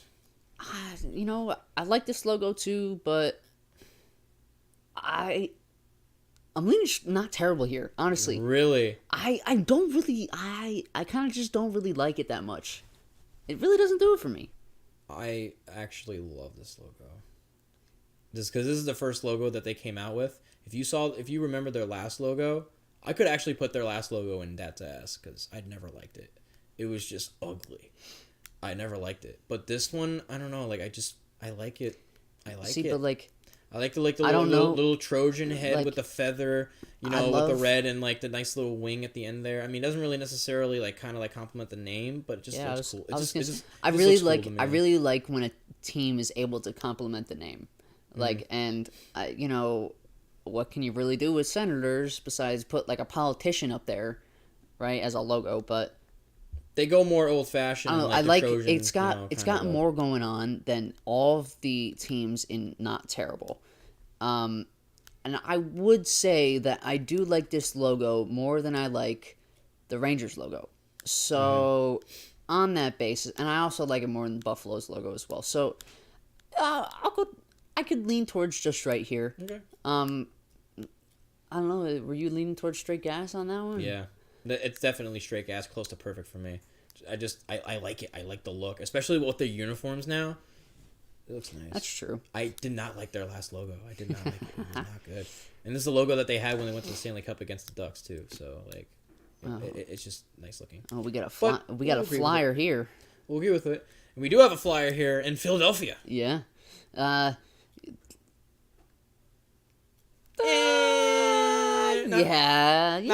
terrible. Not terrible. I feel like that's kind of just. What more can you do? I mean, it is an iconic logo just because it's another original 16, but it's just a E with the little contrail behind it. Yeah. It's I think that's a great category for it. Next, the Pittsburgh Penguins. Where do you think this is? I want you to rank it where you think you would put it. Just right. Really? Okay. Just right. Honestly, if they use the Mario Lemieux and Jaromir Jagr Penguin like not even like it's literally just the head and it's like looking like proud looking up and like I would say that's straight gas. Maybe perfect. But for this one, just right. I don't think it's not terrible, but it's not straight gas in my opinion. So honestly, I think this is another iconic logo. Yep. I don't know. I lean straight gas here. I think I really like the Penguin that he's playing hockey. Yeah, no. I really love that aspect. I could absolutely agree with you being straight gas with the aspect of the Penguin actually on skates with the gloves and hockey stick, gloves, and the nice little triangle to kind of complement the contrast. Yeah, the contrast on it. I'll give it straight gas. Straight gas. I'll do that. I will. I will say though, their last one because they went from this to that penguin head. Yeah. I don't know. I just like the look of it. It looks sleek and clean, and it reminds me of Mario Lemieux and Jaromir Jagr. So, but I'll give it straight gas. I will absolutely agree. Next, the San Jose Sharks. I think this is another logo that's kind of just right. Yeah, it's just right. I think it does what it needs to do. You got the shark here breaking off the stick, Yep. like emphasizing, like the hockey twig that came back in the, into the 90s. I would say this logo is a little bit better than their first logo. Yeah, I can agree. Because it's a little more detailed and nice and clean looking, but just right. Just right. Just right. All right. Next, the new team. Yes, that was brought into the NHL. The newest NHL team. The Seattle Kraken. Now, this may be simplistic, but I really like it. I do too. I love the color, Mm-hmm. but I also love the fact that they kind of put a little extra line in the S, like in the middle of the S. Yeah, for the tentacle. Yeah, for like the tentacle kind of thing, but Mm-hmm. the red eye, Yeah, like the red eye. So like it's to simulate that it's a tentacle of a like a big squid. Yeah. The big kraken, but also the head. Yeah. Like they kind of represent like a little like sea monster look. I really like this logo. They came out with a secondary logo They did. that has the S with like a point on the top of it, and it's the shape of the Space Needle in Seattle. Nice. I don't know. So what do you think for this? I kind of want to put it in straight gas. I do too. Put it there. Throw it there. They're out there, baby. That's a cool addition to the NHL. Yeah. I absolutely agree. Next, the St. Louis Blues. I fucking love this logo. Mm-hmm. I love this logo. I mean, it's so simple, But it does so good. but it's so nice looking. The It big blue is. musical note with the wings. I mean, it just looks nice, and it kind of makes the shape of like not just the actual like musical note, but like the other with the tail at the end of it. Instead of the tail, they use a nice like a nice wing right there. Yeah, I don't know, man. I think this is Could a be minimum. gas or straight perfect. Like straight gas are perfect for me. All right, make a plea for me for perfect. I want to hear the St. Louis Blues fan give me a reason to put it in perfect. Because we do have a St. Louis Blues fan Because in the we chat. do have one in chat. I just want a reason why. I love this logo, right? I really do. I want a reason on why I need to put it in perfect. Besides it just being the Blues. I mean, obviously, if you look back into the past of the St. Louis Blues, you obviously know that it is a very historically musical city. Yes. With their jazz, Louis Armstrong, obviously. Right, Lou? I believe so. Yeah. I keep forgetting this because I keep thinking of the fucking Spaceman and freaking Yeah. Armstrong. Neil Louis. But he's obviously very famous, and that's where they got it from. He originated from there, and that's what they named him after. Jolly says, home of the blue music and the spirits of St. Louis airplane with the wing. Interesting. Interesting. Well, okay, so I will say because though, I like the blues, I like the jazz kind of music. I've always liked their look. They just have a nice look, and that logo it just looks nice on center ice. And with the logo color scheme that they have now, they used to have red in it. Yeah, and I didn't it like honestly kind of downgraded it a little bit, but they brought it back to just the blue and gold and white. Perfect. All right. Next, the Tampa Bay Lightning. Can't really see it you there, so can't I'm really gonna put see it down there. Tampa Bay Lightning. All right, so Straight to the point, big thunderbolt for the Lightning. I But everyone's gonna think that they're called the Bolts. yeah, And I've seen every person who doesn't know hockey name that team. They think they're the Bolts. yeah. This is not terrible. There's not really going on. not a whole lot going on. I will say I love their first logo because it was so retro-y looking. It was so like late 90s, early 2000s style art. It's better than this one. Yeah. I could put that in straight gas. Maybe not perfect, but straight gas for the other one. But this one is just it's just a big lightning bolt with a circle with a ring. That's it. Yeah, absolutely. And no, it's just blue. It's literally just blue. Yeah. That's the only color that's in the logo. All right. Toronto Maple Leafs. The Toronto Maple Leafs. So I think that this is a straight gas logo. Yeah. I could put it in just right because the logo is just right. Better than their previous one, which was just like a kind of like geometry, like kind of like shaping like leaf. But now this Yeah. is more detailed. You have more of the actual spikes to leave around it as well, and a nice little font for Toronto Maple Leafs. I was gonna say, they might have. For me, they could possibly make a push for perfect, but we have to keep it tried and true and make sure they never win anything. So I know. Straight gas. Straight gas. Straight gas. They never win anything. And they never will. Next, Vancouver Canucks. I like this logo. I do. Although, as much as I like it, I think this is just right. Yeah, because to me, the name with this logo doesn't make sense. No, it doesn't. Because it's an orca whale with like a bendy tail that creates the C for Canuck. And the Canuck is just another word for Canadians. I don't know. I like the logo, but I just don't think that it's got enough to go into the gas category. I know, and like the only reason why they have the orca in there is because like the orca whales that can reside off the sea, like the Vancouver, British Columbia coast. But like, if it was the lumberjack. The lumberjack. Perfect! That would be a perfect logo for me. Yes. But what do you think? I'm going to go straight. Just right. Just right. Just right. I was going to say straight gas for a second there, but I was going to be wrong. I agreed, though, too. It's just right. We're going to have to actually scroll down here because our lists are getting a little big. Yes, but next is the Vegas Golden Knights. Vegas Golden Knights. I think that this logo is just right. Me too. Can kind of tell that it's like some kind of fighter. If you were to probably guess a kind of fighter, you would probably guess a knight. Yep. So it's clean. It's kind of simple, but I like it. Yeah, I like it too. And it's got the V for Vegas. I was gonna say literally the shape of the actual face piece for the actual Golden Knight is in the shape of a V, and there's a star on top of it to kind of represent the actual the top tierness of what is the city of Las Vegas. But it's just right. Just right. Yeah, I agree. And also there's also other detail in the logo where there's actually the holes of the metal. Yeah. All around the edges of I can kind of see it here. Mm-hmm. But just right. Just right. Next is the Washington Capitals. What do you think for this? Now, if it was their logo before they kind of changed it to this, there was another one before the one that would make them perfect.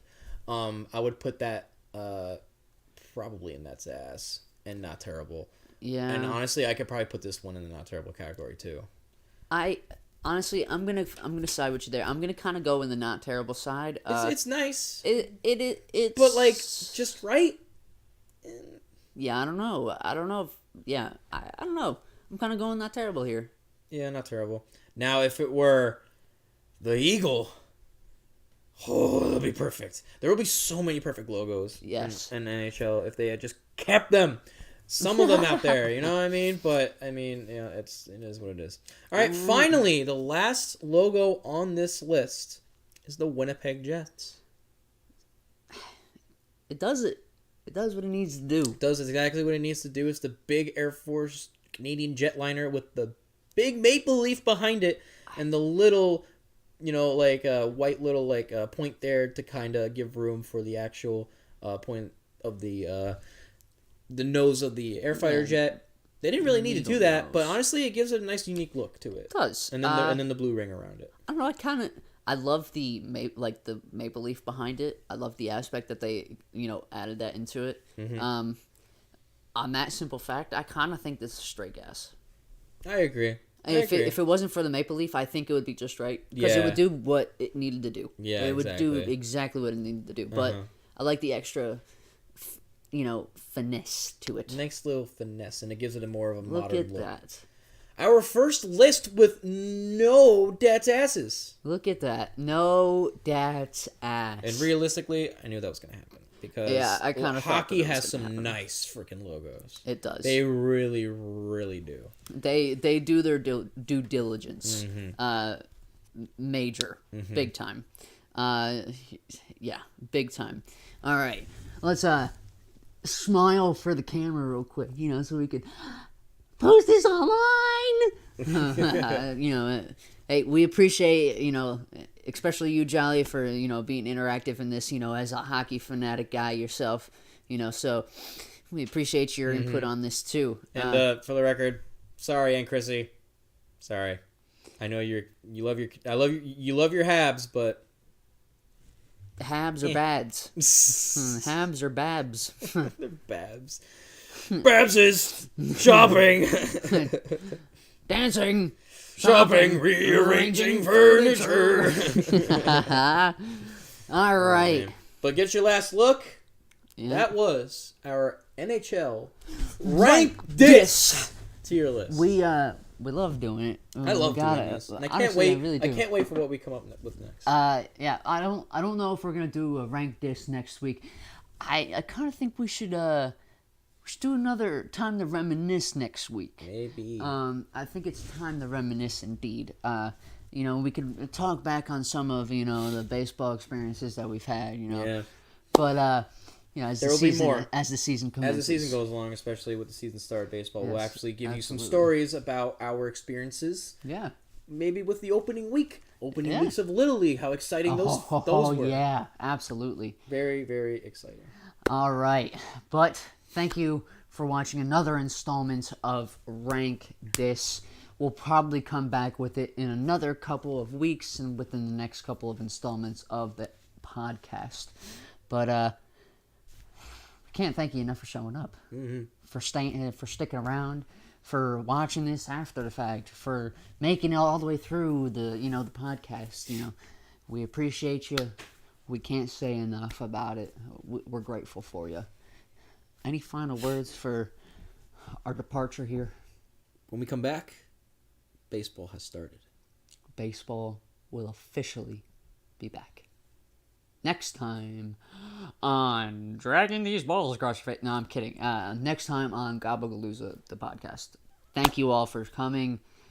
Thank you all. We love you. You'll be good.